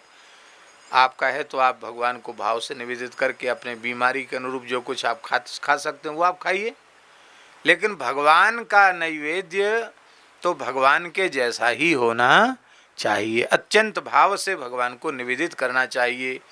एक और सावधानी रखनी चाहिए कि जब भगवान को भोग लगाते हैं उसके बाद फिर आचमन कराने के बाद फिर एक बार ध्यान करके आचमन करना चाहिए, क्योंकि हनुमान जी, गरुड़ जी, प्रहलाद जी आदि जो भगवत पार्षद हैं, विश्वक्सेन आदि जो भगवत पार्षद हैं, वो सबके सब पार्षद अत्यंत भावपूर्वक खड़े रहते हैं कि भगवान का अधरामृत अब हमको मिलेगा।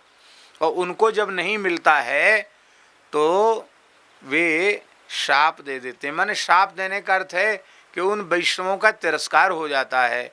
तो इससे तिरस्कार हो जाने से फिर वो एक पूजा का बहुत बड़ा अपराध बन जाता है। इसलिए हनुमान जी को अर्पित करना, भगवान के पार्षदों को अर्पित करना और फिर श्री गुरुदेव भगवान को अर्पित करना है, फिर आचमन कराना। तो एक बार आचमन हो गया, भोग सर गया, फिर एक बार वैष्णवों को निवेदित करके हनुमान जी, हनुमद आदि जो पार्षद हैं उनको निवेदित करना, फिर आचमन कराना। फिर गुरु महाराज भी तो विराजमान है, गुरु जी, दादा गुरु जी, परदादा गुरु जी, सब गुरु परंपरा के लोग विराजमान हैं कि नहीं, भाव से उनका अनुभव करना, उनको भगवान का नैवेद्य अर्पित करना, इसके बाद स्वयं प्रसाद लेना। और हमारे पूज्य श्री हरे राम बाबा जी ठाकुर जी को भोग लगाते तो वो सब पद गा गा करके ही सब सेवा करते थे। हरे राम बाबा बड़े ऊंचे महात्मा थे, तोतले बोलते थे। तो वो भोग लगा के कहते, राम जी प्रसादी पाओ पवन सुत, राम जी प्रसादी पाओ जी, राम जी प्रसादी पाओ पवन सुत, राम जी प्रसादी पाओ जी, पूर्व पश्चिम उत्तर दक्षिण चारों दिशन सो आओ जी। ऐसे एक पद गाते थे वो। और फिर उसमें कहते थे, तीनों लोक में प्रसाद बांट आओ जी, सबको प्रसाद दे दो जी, बचा हुआ हमको भी दे दो जी, ऐसा कुछ कहते थे। इस तरह से भाव से और वो भगवान को अर्पित करते थे। इसलिए भगवान को भोग धर के तुरंत उठा लेना अच्छा नहीं है। भोग रखने के समय भी पहले से थोड़ा बहुत गर्म में भी तुलसी छोड़ना ठीक नहीं है। देख लो, परीक्षण कर लो कि भगवान को ग्रहण करने के योग्य है कि नहीं, थाली में उसको ठंडा कर लो और इसके बाद भगवान को भोग लगाओ। और भोग धराने में कम से कम 15 मिनट भगवान के सामने भोग रखना चाहिए। क्यों रखना चाहिए 15 मिनट? आप भी पाओगे तो 10-15 मिनट लगेगा पाने में कि नहीं, तो भगवान कैसे पा ली इतने जल्दी? और ज़्यादा ब्रह्म ज्ञान छांटना नहीं चाहिए, वो तो भगवान ने देख लिया हो गया। तो देख लिया तो फिर तो देख ही लिया। भगवान कहेंगे तुम जब ऐसा भाव से कर रहे हो तो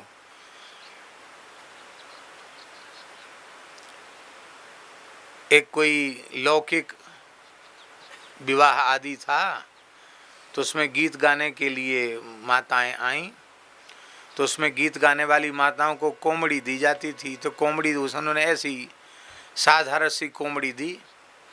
तो गाने वाली जो मैया थी ना, वो भी ब्याह के गीत ऐसी मरे मरे गले से गा रही थी। भाई ठीक से गाओ। तो उसने कहा, जैसी तेरी कोमड़ी तैसे मेरे गीत, तेने जैसी कोमड़ी दी है वैसी हमारा गीत है। तो ठाकुर जी को भाव से अर्पित करोगे तो ठाकुर जी की तरफ से भी बढ़िया से मिलेगा, उसका कई कई गुना मिलेगा। और वहाँ तुम्हारे भाव नहीं है तो वो तो दुर्योधन के मेवा त्यागे और साग भी दुर्गर खाए। उनको कोई मेवा मिश्री थोड़ी प्रिय है, भगवान को भाव प्रिय है। तो इतना न हो सके तो वासुदेव प्रसादान्नम सर्वे गृह्णन्तु वैष्णवा। क्या? वासुदेव प्रसादान्नम सर्वे गृह्णन्तु वैष्णवा, अथवा श्री सीताराम प्रसादान्नम सर्वे गृह्णन्तु वैष्णवा, सभी वैष्णव भगवान का प्रसाद ग्रहण करें। इतना भी मान लो आपको याद न हो तो भक्तमाल ग्रंथ का एक 56 छंद है, बहुत प्यारा है, उसको सब लोगों को भोग लगाने वालों को याद कर लेना चाहिए। अंकित जी आप याद कर लो, कम से कम भोग लगाते समय उसको बोल दिया करो, बहुत सुंदर है। हरि प्रसाद रस स्वाद के भक्त इते परमान, हरि प्रसाद रस स्वाद के भक्त इते परमान, हरि प्रसाद रस स्वाद के भक्त इते परमान, हरि प्रसाद रस स्वाद के भक्त इते परमान। इतने भक्त भगवान के प्रसाद रस के रसिक हैं। कौन कौन? इतने भक्त उपस्थित हो जाते जब भोग लगता ठाकुर जी को। कितने? सबसे पहला नाम है शंकर जी का। शंकर जी बड़े भारी प्रसादनिष्ठ हैं। शंकर शुक सनकादि कपिल नारद हनुमाना, शंकर शुक सनकादि कपिल नारद हनुमाना, विश्वक्सेन प्रहलाद बलिर भीषम जग जाना, विश्वक्सेन प्रहलाद बलिर भीषम जग जाना, अर्जुन ध्रुव अम्बरीश विभीषण महिमा भारी, अर्जुन ध्रुव अम्बरीश विभीषण महिमा भारी, अनुरागी अक्रूर सदा उद्धव अधिकारी, अनुरागी अक्रूर सदा उद्धव अधिकारी, भगवंत भुक्त अवशिष्ट की कीरति कहत सुजान, हरि प्रसाद रस स्वाद के भक्त इते परमान। ये जो भक्त हैं वो भगवान के प्रसाद की महिमा का वर्णन करते हैं। ऐसे प्रसाद निष्ठ भक्तों का स्मरण करना चाहिए। और इसके बाद फिर भगवान को आचमन कराने के बाद और इसके बाद भगवान को तांबूल अर्पित करना चाहिए। तांबूल माने वीरी। वीरी न हो रोज संभव तो कम से कम अमनिया लौंग इलायची रखना चाहिए। मुखवासार्थे एला लवंगम समर्पयामी, भगवान को एला इलायची लौंग अर्पित कर देना चाहिए। और सुविधा हो तो नित्य उनको पान बीरी अर्पित करना चाहिए। जैसे गोरीलाल कुंज में भगवान को राजभोग के बाद, शयन भोग के बाद नित्य बीरी अर्पित होती है। और सभी रसिक महात्मा जो प्रेम से भाव से सेवा करते हैं वहाँ कोई पान खाने का व्यसन नहीं है, लेकिन ठाकुर जी के भोग में नित्य बीरी जाएगी ही, जाना भी चाहिए। अब वो पुजारी को स्वयं ही बीरी बना करके भगवान को भोग धरानी चाहिए। इस तरह से भगवान को तांबूल अर्पित करने के बाद फिर भगवान की प्रदक्षिणा करनी चाहिए। तांबूल के बाद भगवान की आरती, आरती के बाद भगवान की प्रदक्षिणा, और प्रदक्षिणा के बाद फिर भगवान से आज्ञा लेकर अन्य कार्य के लिए प्रस्थान, माने विसर्जन, पूजा का विसर्जन, कि हम पूजा पूर्ण करके आपकी ही अमुक सेवा में अब हम लग रहे हैं, ऐसी भगवान से आज्ञा प्राप्त करना। दीप नैवेद्य तांबूल प्रदक्षिण विसर्जनैः षोडशार्चा प्रकारैस्तैर् अर्चयेत् तमेतैरर्चयेत् सदा सुधीः षोडशार्चा प्रकारैस्तमेतैरर्चयेत् सदा सुधीः। इस प्रकार से 16 प्रकार की अर्चा भगवान को षोडशार्चन विधि से भगवान का पूजन करना चाहिए। बोलो भक्तवत्सल भगवान की। दीप कभी धरती पर दीपक रख करके निवेदित नहीं करना चाहिए। उसके नीचे वस्त्र अथवा कुछ अक्षत रख करके तब दीपक निवेदित करना चाहिए। आज ही हम पुराण का पारायण कर रहे थे तो उसमें यह बात आई कि जो खाली भूमि पर दीपक रख करके दीपदान कर देता है वह 7 जन्मों तक अंधा होता है। जो जमीन में शंख रख देता है, शालिग्राम जी को रख देता है, उसको दूसरे जन्म में शरीर में कुष्ठ हो जाता है। इसलिए भैया भगवान की सेवा में सावधानी रखनी चाहिए। दीपक कभी बिना, धरती ने कहा कि मैं इतनी इतनी चीज़ों को सीधे ग्रहण नहीं करती हूँ, तो कुछ अक्षत रख देना चाहिए, इसके बाद दीपक उस पर रखना चाहिए। हमेशा दीपावली में भी जो दीपदान करते हैं उसमें भी आपने देखा होगा कि लावा फेंक दिया जाता है। वो लावा इसीलिए कि वो एक प्रकार से दीपकों का आसन हो गया, तब दीपक प्रज्वलित किए जाते हैं। तो दीपक जब भी दीपदान करो तब नीचे थोड़ा अक्षत रख दो, तब उसके ऊपर दीपक रख करके तब दीपक प्रज्वलित करना चाहिए। ऐसे सीधे दीपक धरती पर नहीं रख देना चाहिए। और लोग तो क्या करते हैं, ऐसी बत्ती जलाई, ऐसे दिखाई, जमीन में रख दिया, वो अनुचित है, ऐसा नहीं करना चाहिए। और फिर भगवान की आरती करके स्तुति करना चाहिए। स्तुति भगवान की पूजा का प्रधान अंग है। स्तुति नहीं करोगे तो भगवान पूजा पूरी विधि पूर्वक पूजा की गई, स्तुति नहीं किया तो स्वीकार नहीं करेंगे। आरती और स्तुति ये दोनों बहुत ही आवश्यक कर्म हैं। आरती भी जरूर करनी चाहिए और स्तुति भी जरूर करनी चाहिए। आप लोगों ने दर्शन किया होगा, इसी उत्तराखंड के बड़े सिद्ध संत हैं श्री मोनी जी महाराज, रानी खेत वाले मोनी जी। दर्शन किया आपने? नहीं किया? परम पूज्य श्री प्रेमदास जी मोनी जी महाराज बड़े अच्छे महात्मा हैं। हम समझते हैं अब तो 100 के आसपास पहुंच गए होंगे या 100 के भी हो गए होंगे, तो कोई पता नहीं है। शतायुष प्राप्त कर रहे होंगे। अद्भुत संत की रहनी है। रहनी का दर्शन करना हो तो उनका दर्शन करना चाहिए। पूरा लंबा शरीर है, ऊंचे हैं, 6.5 फीट के होंगे कम से कम। अपने हाथ से संपूर्ण सेवा। आप गाड़ी में भी चल रहे हैं तो स्तुति के समय स्तुति, आरती के समय आरती, रात्रि को चाहे 2-2, 3-3 बज जाए, लेकिन उनका नियम आज तक जीवन में छूटा नहीं। मौन तो रहते ही हैं, स्लेट पर छोटी सी लिखते हैं, बोलते हैं तो बहुत धीरे से मीठा थोड़ा सा बोलते हैं इशारे में। कोई नहीं समझता, नहीं लिख सकते तो धीरे से कुछ कह देंगे इशारे में। अद्भुत रहनी है। हमारे पूज्य खाकचौक वाले महाराज जी के प्रति उनका बड़ा भाव था। उनके गुरुदेव बड़े सिद्ध पुरुष थे, अपने प्रयाग क्षेत्र के श्री दूधाधारी बाबा। उनका जन्म तो पहाड़ का था, कुमायूं क्षेत्र का उनका जन्म है, मोनी जी का ब्राह्मण कुल का जन्म है। और गुरु महाराज की प्रसिद्धि सुन करके गए दूधाधारी जी महाराज। वो कौन सी जगह है स्थान? फाफामऊ में है। वहाँ गए, हम भी वहाँ कथा करे आए हैं।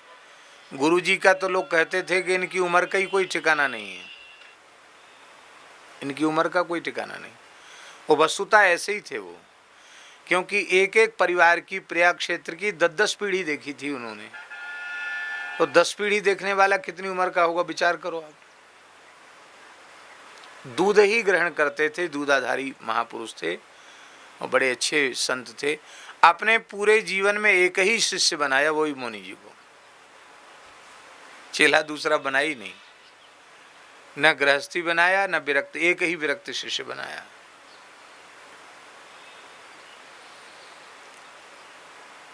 नेहरू के पिता भी उनका दर्शन करते थे, उनके भी पहले के लोग उनका दर्शन करते थे। नेहरू जब प्रथम प्रधानमंत्री बने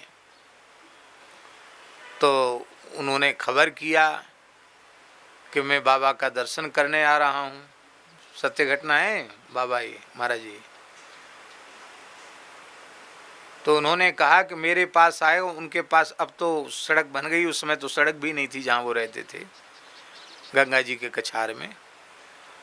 तो बोले हमारे पास आते उसका अनिष्ट हो जाएगा, कह दो उसको। अब गृहस्थी तो बेचारे इसलिए जाते हैं कि हमको कुछ लाभ मिलेगा, बाबा जी कहें अनिष्ट हो जाएगा तो क्यों आएगी, सिद्ध पुरुष से नहीं आए, किसी से कोई मतलब नहीं रखते थे।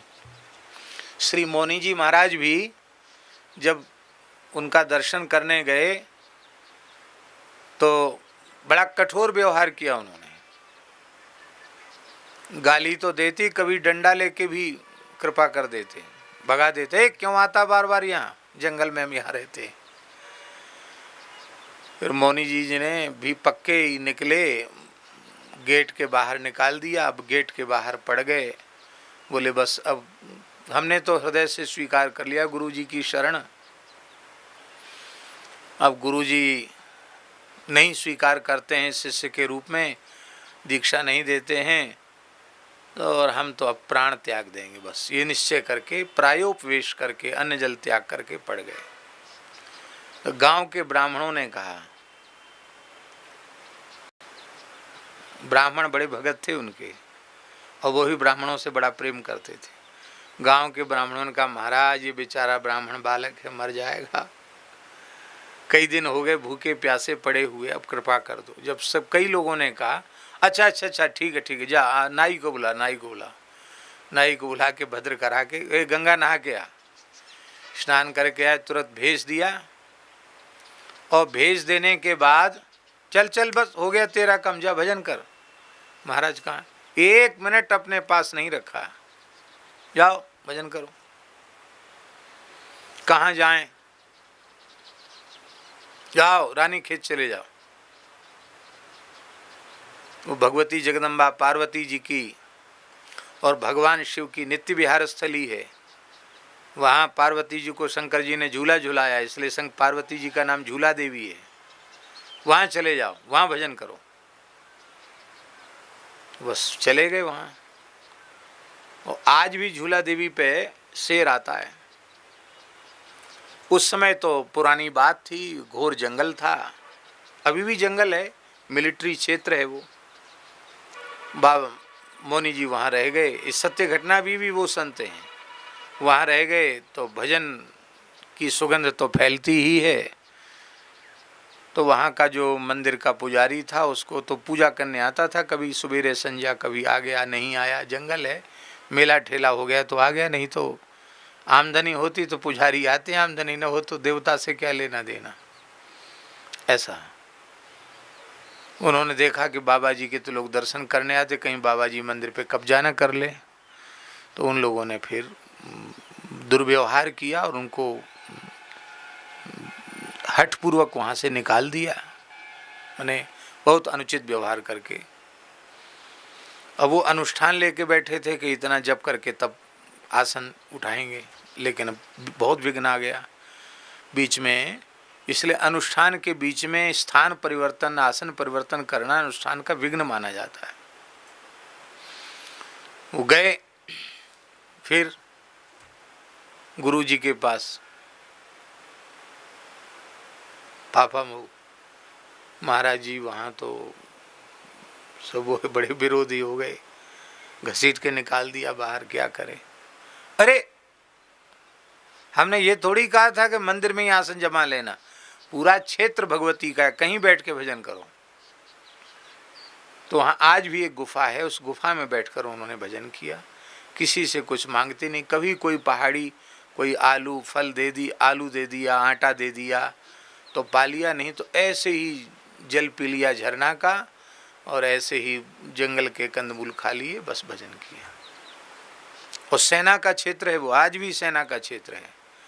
और बाबा भजन कर रहे थे मौनी जी महाराज, और शेर आकर पीछे बैठा, ब्रिगेडियर घूम रहा था, उसने देख लिया, उसकी श्रद्धा उत्पन्न हो गई और उनने अनुमति दी। वहाँ आज भी राम मंदिर, सेना के परिसर में राम मंदिर बना हुआ है। ये पूरे भारत का एक स्थान है जो सेना के बीच में विरक्त साधु का स्थान बना हुआ है। हम तो वहाँ कई बार कथा करके आए मौनी जी के यहाँ। किस प्रसंग में, हाँ ये बात आई कि वो आरती स्तुति पूरी, जैसे स्थान में होती ना पूरी स्तुति, ऐसी पूरी स्तुति। गाड़ी चल रही तो गाड़ी में भी उनका जप चल रहा है, पाठ चल रहा है, आरती के समय आरती, स्तुति के समय स्तुति। अपने हाथ से ठाकुर जी को बना के भोग लगाना। अब तो इतनी आयु होगी, नहीं तो पहले तो किसी के हाथ का छुआ लेते ही नहीं थे, वो अपने हाथ से ही सब कुछ करते थे। मंदिर में पूजा अपने हाथ से करते थे। अद्भुत संत। रहनी ही तो संत की होती है, रहनी उनको। अब तो ऐसे धीरे धीरे संत लुप्त होते चले जा रहे हैं। तो भगवान की नित्य आरती करना, पूजा करना, साष्टांग प्रणाम करना और फिर भगवान से प्रार्थना करना। अब अर्चा के बाद भगवान से चाहिए क्या? हमने भाव से, विधि से पूजा की, तो इस पूजा का फल हमको क्या चाहिए? तो बहुत सुंदर श्लोक है, 122वां श्लोक है, कंठस्थ करने योग्य श्लोक। वैसे तो पूरी वैष्णवतावज भास्कर कंठस्थ रहनी चाहिए, ज़्यादा बड़ा नहीं है। कुल श्लोक संख्या है क्या? 157 श्लोक हैं। नहीं, 100 हैं, 192। हाँ, 192 श्लोक है, माने 200 में थोड़े कम हैं।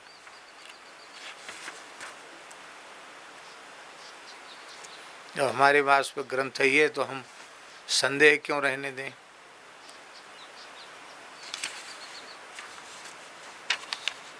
एक 192 श्लोक है। हमारे जड़खोर के बटुक ब्रह्मचारी याद कर रहे थे, लेकिन अब वो याद नहीं कर रहे हैं। पहले याद कर रहे थे, और पहले तो जो कुछ याद था वो भी अब भूल गया। हमने इस बार जाके पूछा था तो सब लोगों को भूल भाल गया। तो कम से कम जो तैयार हो वो भूलना नहीं चाहिए, उसमें वृद्धि होनी चाहिए। तो क्या प्रार्थना करनी चाहिए? ये श्लोक भले ही पूरा ग्रंथ कंठस्थ करते न बने, तो भगवान की सेवा पूजा जो पधराए हुए हैं, सेवा पूजा करते हैं, उनको ये श्लोक तो जरूर बोलना चाहिए। जगत पते श्रीश जगन्निवास, प्रभो जगत कारण रामचंद्र, नमो नमः कारुणिकाय तुभ्यं, पादाब्ज युग में तब भक्तिरस्तु। ये प्रार्थना करना, हे जगतपते, हे सारे संसार के ब्रह्मांड के स्वामी, हे भगवती पराम्बा श्री जानकी जी के प्राणवल्लभ, हे जगन्निवास, हे कणकण में निवास करने वाले, हे सर्व समर्थ प्रभो, हे संपूर्ण जगत के अभिन्न निमित्तोपादान कारण, हे रामचंद्र, आप अत्यंत करुणामय हैं, करुणा के समुद्र हैं। आपके चरणों में हम बारंबार साष्टांग प्रणाम करते हैं, और आप हमारी इस टूटी फूटी पूजा से राजी हैं। आप बस इतनी कृपा कीजिए। आप तो राजी हैं क्योंकि करुणा के समुद्र हैं। तो आप यदि कृपा पूर्वक हमें कुछ देना ही चाहते हैं, तो आप अपने चरण कमलों में भक्ति प्रदान करें। आपके चरणों में हमारी प्रतिक्षण वर्धमान रसरूपा प्रेम लक्षणा भक्ति हो। और क्या प्रार्थना करनी है? ये प्रार्थना के श्लोक हैं, और ये आरती के बाद ये स्थानों में बोले जाने चाहिए। लेकिन अब अपने यहाँ तो कोई पढ़ने लिखने की तो बात ही बहुत कोसों दूर चली गई, और आरती में जो श्लोक बोले जाते हैं वो भी राम जी की इच्छा से बहुत बढ़िया से लोग बोलते हैं। शुद्ध अशुद्ध का कोई प्रयोजन ही नहीं है, जिस पर जैसे बनता है। भगवान भक्त वत्सल हैं, सबका भाव स्वीकार करते हैं, लेकिन उत्तम पक्ष है कि शुद्ध हो, श्लोक भी शुद्ध होने चाहिए और भाव भी शुद्ध होना चाहिए। मनो मिलिंद स्तव पाद पंकजे, रमार्चिते संस्रमतां भवे भवे, यशश्रुतौ मे ते मम कर्ण युग्मकं, त्वद्भक्त संगोस्तु सदा मम प्रभो। हे भगवन, हमारा मन रूपी भौरा आपके चरण कमल रूपी कोष में सदा सर्वदा के लिए बैठ जाए, विराजमान हो जाए। क्योंकि मन ही इंद्रियों की प्रवृत्ति निवृत्ति में कारण है, और मन जब आपके चरण कमल रूपी कोष में विराजमान हो जाएगा तो हम स्वप्न में भी हमारी वृत्ति आपको छोड़कर कहीं अन्यत्र जाएगी नहीं। और हम यह भी नहीं चाहते कि हमको मोक्ष मिल जाए, हमका हमारा जन्म होना हो तो भले ही हमारा जन्म हो।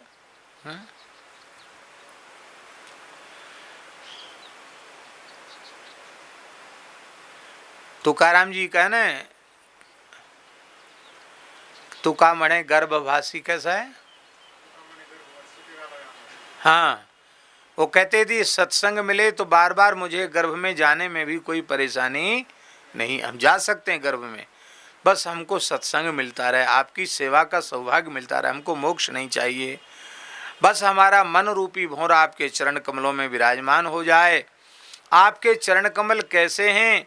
बोले जानकी कर सरोज लालितऊ। श्री जानकी जी बड़े लाड़ प्यार से आपके चरणों की सेवा करती हैं, वैसे चरण कमलों में हमारा मन रमण करे। यहाँ माधुरी रस की उपासना का भी भाव लिया जा सकता है। जानकी जी जिन चरणों का स्मरण करती हैं, ध्यान करती हैं या संवाहन करती हैं तो किस भाव से? कांत भाव से करती हैं, अर्थात किशोरी जी की सहचरी भाव से हम भी तो किसको वहाँ किसको जहाँ जानकी जी चरण दबा रही हैं वहाँ किसी पुरुष को तो चरण दबाने का अवसर मिलेगा नहीं, किसको चरण दबाने का अवसर मिलेगा? जानकी जी की सखी सहचरियों को चरण दबाने का अवसर मिलेगा। तो यहाँ यह भी आचार्य चरण का एक गंभीर सूक्ष्म संकेत है कि मधुर भाव से श्री किशोरी जी की दासी सखी सहचरी किंकरी के भाव से श्री राम जी के चरणों का ध्यान और उनका चिंतन करना। ऐसे चरणों में हमारा मन रूपी भ्रमर लग जाए और हमारे कान आपके पवित्र यश को सुनने में लग जाएं और हमको सदा सर्वदा आपके प्राण प्यारे भक्तों का संग प्राप्त हो। त्वद्भक्त संगा सदा अस्तु, आपके भक्तों का संग सदा हमें प्राप्त हो, यह प्रार्थना करनी चाहिए। तो प्रार्थना के कितने 2 ही श्लोक हैं, ये 2 श्लोक जरूर याद कर लेने चाहिए और प्रार्थना में इनको भी जोड़ देना चाहिए। अब हमारे यहाँ समस्या ये है कि अलग से कुछ जोड़ दो तो फिर सब लोग हल्ला मचाने लग जाते कि इन्होंने तो अलग पंथ जैसा चला दिया। लेकिन ये सब जो चीज़ें हैं आचार्यों की, जो हमारे आचार्य ही स्वयं आज्ञा कर रहे हैं कि इस प्रकार से करना चाहिए, तो उनकी आज्ञा हम सबको मानना चाहिए। इसके बाद भगवान को साष्टांग दंडवत करना चाहिए। क्या करना चाहिए? साष्टांग दंडवत करना चाहिए। माताओं को पंचांग प्रणाम करना चाहिए और पुरुष मात्र को भगवान को साष्टांग प्रणाम लौट कर प्रणाम करना चाहिए। अब उसमें ये बात है कि किसी को शरीर में कोई तकलीफ़ है, व्याधि है और वो झुक नहीं सकता, साष्टांग प्रणाम करने की स्थिति में नहीं है, तो मानसिक साष्टांग प्रणाम कर ले, किंतु साष्टांग प्रणाम पुरुष मात्र को करना चाहिए। साष्टांग प्रणाम क्यों उसको कहते हैं? बड़ा सुंदर श्लोक है वैष्णवताब्ज भास्कर का 124वां श्लोक। उराहा शिरो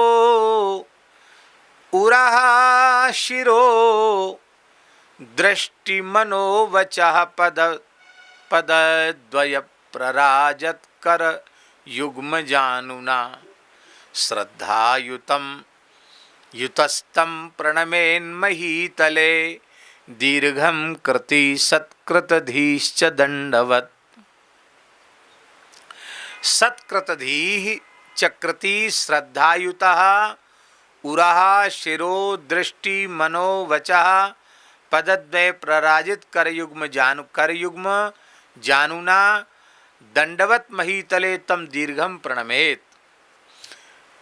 उत्तम बुद्धि वाले भक्त का, साधु का, वैष्णव का धर्म है, उस तृप्त भक्त का धर्म है कि श्रद्धा युक्त होकर के और इन 8 अंगों को पृथ्वी से स्पर्श करावे। इसलिए साष्टांग 8 अंगों के सहित जो प्रणाम है वो साष्टांग प्रणाम है।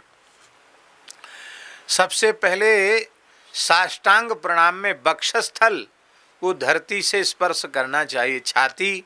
इसलिए उत्तम पक्ष है कि साष्टांग प्रणाम करते समय छाती पर कोई आवरण नहीं होना चाहिए। अभी दक्षिण गए थे, देखा उन्होंने सब वस्त्र हटा करके प्रणाम किया, वह आवरण नहीं होना चाहिए। शास्त्र पुराणों में लिखा है साष्टांग प्रणाम करते समय शरीर में रज के जितने कण लग जाते हैं उतने सहस्त्र वर्षों तक भगवान के नित्य धाम में भगवान की सेवा प्राप्त होती है। इसलिए उसमें रज लग जाए शरीर में, ये अत्यंत सौभाग्य की बात है। अब यहाँ हिमालय के लिए थोड़ी दूसरी बात है, भयंकर ठंड पड़ रही हो, बार बार कपड़े खोल के दंडवत करोगे तो हो सकता है ठंड पकड़ जाए, और ठंड बैठ जाएगी तो फिर भगवान की सेवा में भी बाधा पड़ेगी। इसलिए देश काल को देख करके भी थोड़ा विचार करना चाहिए, हैं। अब मैदानी दक्षिण भारत में तो वहाँ गर्मी पड़ती है तो सब खुले रहते हैं, और यहाँ सब खुले रह के करेंगे तो उनको तो ठंड बैठ जाएगी कि नहीं बैठ जाएगी, शरीर में बात का असर हो जाएगा। इसलिए विवेक पूर्वक करना चाहिए। और फिर महात्मा लोग जिनको अभ्यास हो जाता है वो ऐसे ही रहते। देखो सामने संत जी बैठे हैं हमारे, यहाँ ठंड में भी थे, ऐसे ही थे, उघारे पुघारे, भयंकर ठंड में भी संत दासी ऐसे ही थे।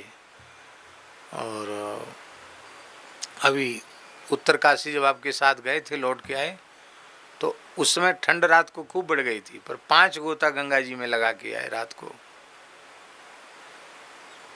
तो अब नकल तो सबकी नहीं हो सकती है, कहते नकल हमेशा होती पर बराबरी कभी नहीं, तो नकल भी नहीं करना चाहिए। अब उनका शरीर भगवान ने ऐसा बनाया है तो ठीक है, अब उनकी नकल तो हर आदमी तो नहीं करेगा, उसको तो तकलीफ हो सकती है। तो शरीर की जैसी स्थिति हो उसके अनुसार दंडवत प्रणाम। तो वक्षस्थल मस्तक का स्पर्श होना चाहिए। दृष्टि प्रणाम करते समय दृष्टि को देख कर के भगवान को दृष्टि से भी प्रणाम करना, मन से भी प्रणाम करना, वाणी से भी प्रणाम करना। दोनों पैर और आगे की ओर बढ़े हुए दोनों हाथ और घुटना ये सब लगाकर दंडवत करना चाहिए। जो यहाँ मध्य का नाभि से नीचे के मध्य का भाग जो है, इंद्रिय का जो भाग है, वो भाग भूमि से स्पर्श नहीं होना चाहिए, उसको थोड़ा सा ऊपर उठा कर रखना चाहिए। इसलिए सब अंग आए लेकिन छाती ही आई और घुटने आए, इस प्रकार से लौट कर प्रणाम करना चाहिए। एक महात्मा ने पूछा हमसे, जब वो राम पटल वगैरह पढ़ा रहे थे, राम पटल, सिद्धांत पटल साधुओं के ग्रंथ हैं, तो एक बार मलुक पीठ में लंबे समय तक थे, तो फिर सबने कहा तो वो साधुओं की जितनी पुस्तकें होती हैं साधु साई वाली, उसको भी एक बार बोला गया था, सब पढ़ाया गया था। एक महात्मा ने पूछा, बोले ऐसे ऐसे क्यों करते दंडोत करके, जैसे कुछ लीप रहे हो ऐसे। तो हमने कहा महाराज ऐसा करने की विधि नहीं है, उत्तम पक्ष है कि साष्टांग प्रणाम करके फिर खड़े होकर हाथ जोड़ना, फिर प्रणाम करना। अब वो उतने में आलस लगता है तो यूँ कर लेते हैं, ऐसे मतलब उसी के भाव की पूर्ति के लिए ऐसे हाथ से हाथ छुआ लेते हैं। लेकिन अब और ज़्यादा, अब वो लोग एकदम कम से कम झुकते हैं, यूँ यूँ ऊपर से यूँ यूँ कर देंगे, सिर भी नीचे नहीं जाएगा। तो ऐसी बिलैया दंडोत करने से तो कोई फ़ायदा नहीं है। अब तो लोग दंडोत करना भी भूल गए। तो दंडवत को दंडवत की पद्धति से ही करना चाहिए। और पूज्य श्री खाकचौक वाले महाराज जी कहते थे कि पुरानी पद्धति तो ये थी कि ठाकुर जी को 3 बार साष्टांग प्रणाम और गुरु जी को 5 बार साष्टांग प्रणाम करना चाहिए। कितनी बार? क्योंकि मोते अधिक गुरु जी जानी, भगवान स्वयं कह रहे हैं कि हमसे अधिक जो गुरु जी को जानते हैं अर्थात स्वीकार करते हैं, वो मुझे प्राणों से भी अधिक प्रिय हैं। तो इसलिए पुरानी परंपरा है, ठाकुर जी को 3 बार साष्टांग प्रणाम और गुरु जी को कितनी बार? 5 बार साष्टांग प्रणाम। सबसे बढ़िया फायदा यह है कि बार बार दंड और साष्टांग प्रणाम करोगे तो अलग से आसन व्यायाम नहीं करना पड़ेगा। दिन में इतनी दंडोत हो जाएंगी, गौ माता को दंडोत, तुलसी जी को दंडोत, पीपल को दंडवत और गुरु जी को दंडोत, फिर संतों को दंडवत। कितनी दंडोतन के ढेर हैं। दिन में कम से कम 100-125 दंडोत तो हो ही जाएंगी। तो इतनी दंडोत होगी तो पेट कहाँ से बढ़ेगा। ये हम लोग दंडोत नहीं करते हैं, इसलिए सब आफत है। बोलो भक्तवत्सल भगवान की जय। प्रसार्य बाहु चरणौ चसांजलि, भुजाओं को फैला करके, हाथ जोड़ करके, स्तवै स्तुवन्यश्च नमेद रघुत्तमम, स्तुति जैसे राम रक्षा स्तोत्र है या रामस्तव राज आदि जो पौराणिक स्तोत्र हैं उनके द्वारा स्तुति करके भगवान को प्रणाम करे। शतैः क्रतूनां च सुदुर्कृतूनां तु सुदुर्लभां गतिं सचाप्नुयाद विष्णुपरायणो जनः। ऐसा जो वैष्णव है उसको इतना करने से सैकड़ों अश्वमेध वाजपेय आदि यज्ञों का पुण्य इस प्रकार से पूजा करके दंडवत करने मात्र से प्राप्त हो जाता है। उसको बड़े बड़े यज्ञ करने की आवश्यकता नहीं है। अत्यंत सुदुर्लभ गति उसको वैष्णव को प्राप्त हो जाती है।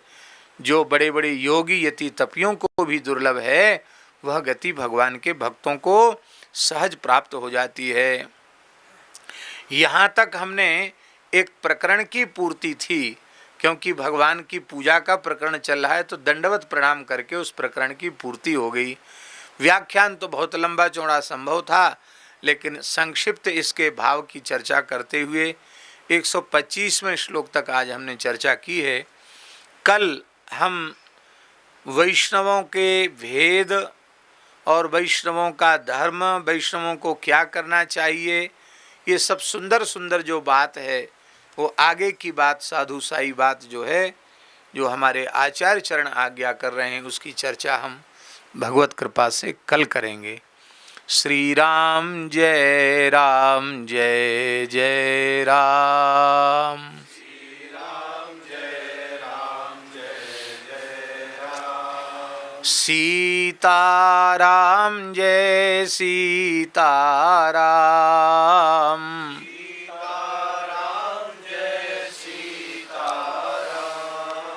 राधे श्याम जय राधे श्याम।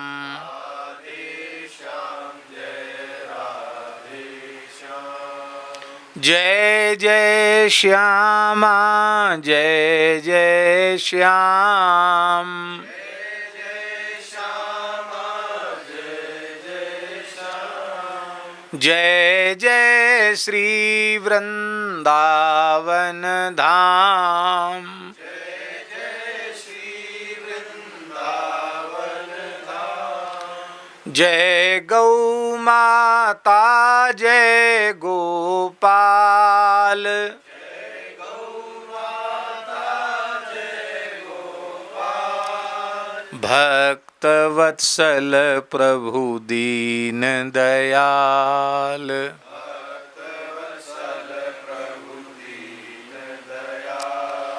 श्री राम जय जय राम।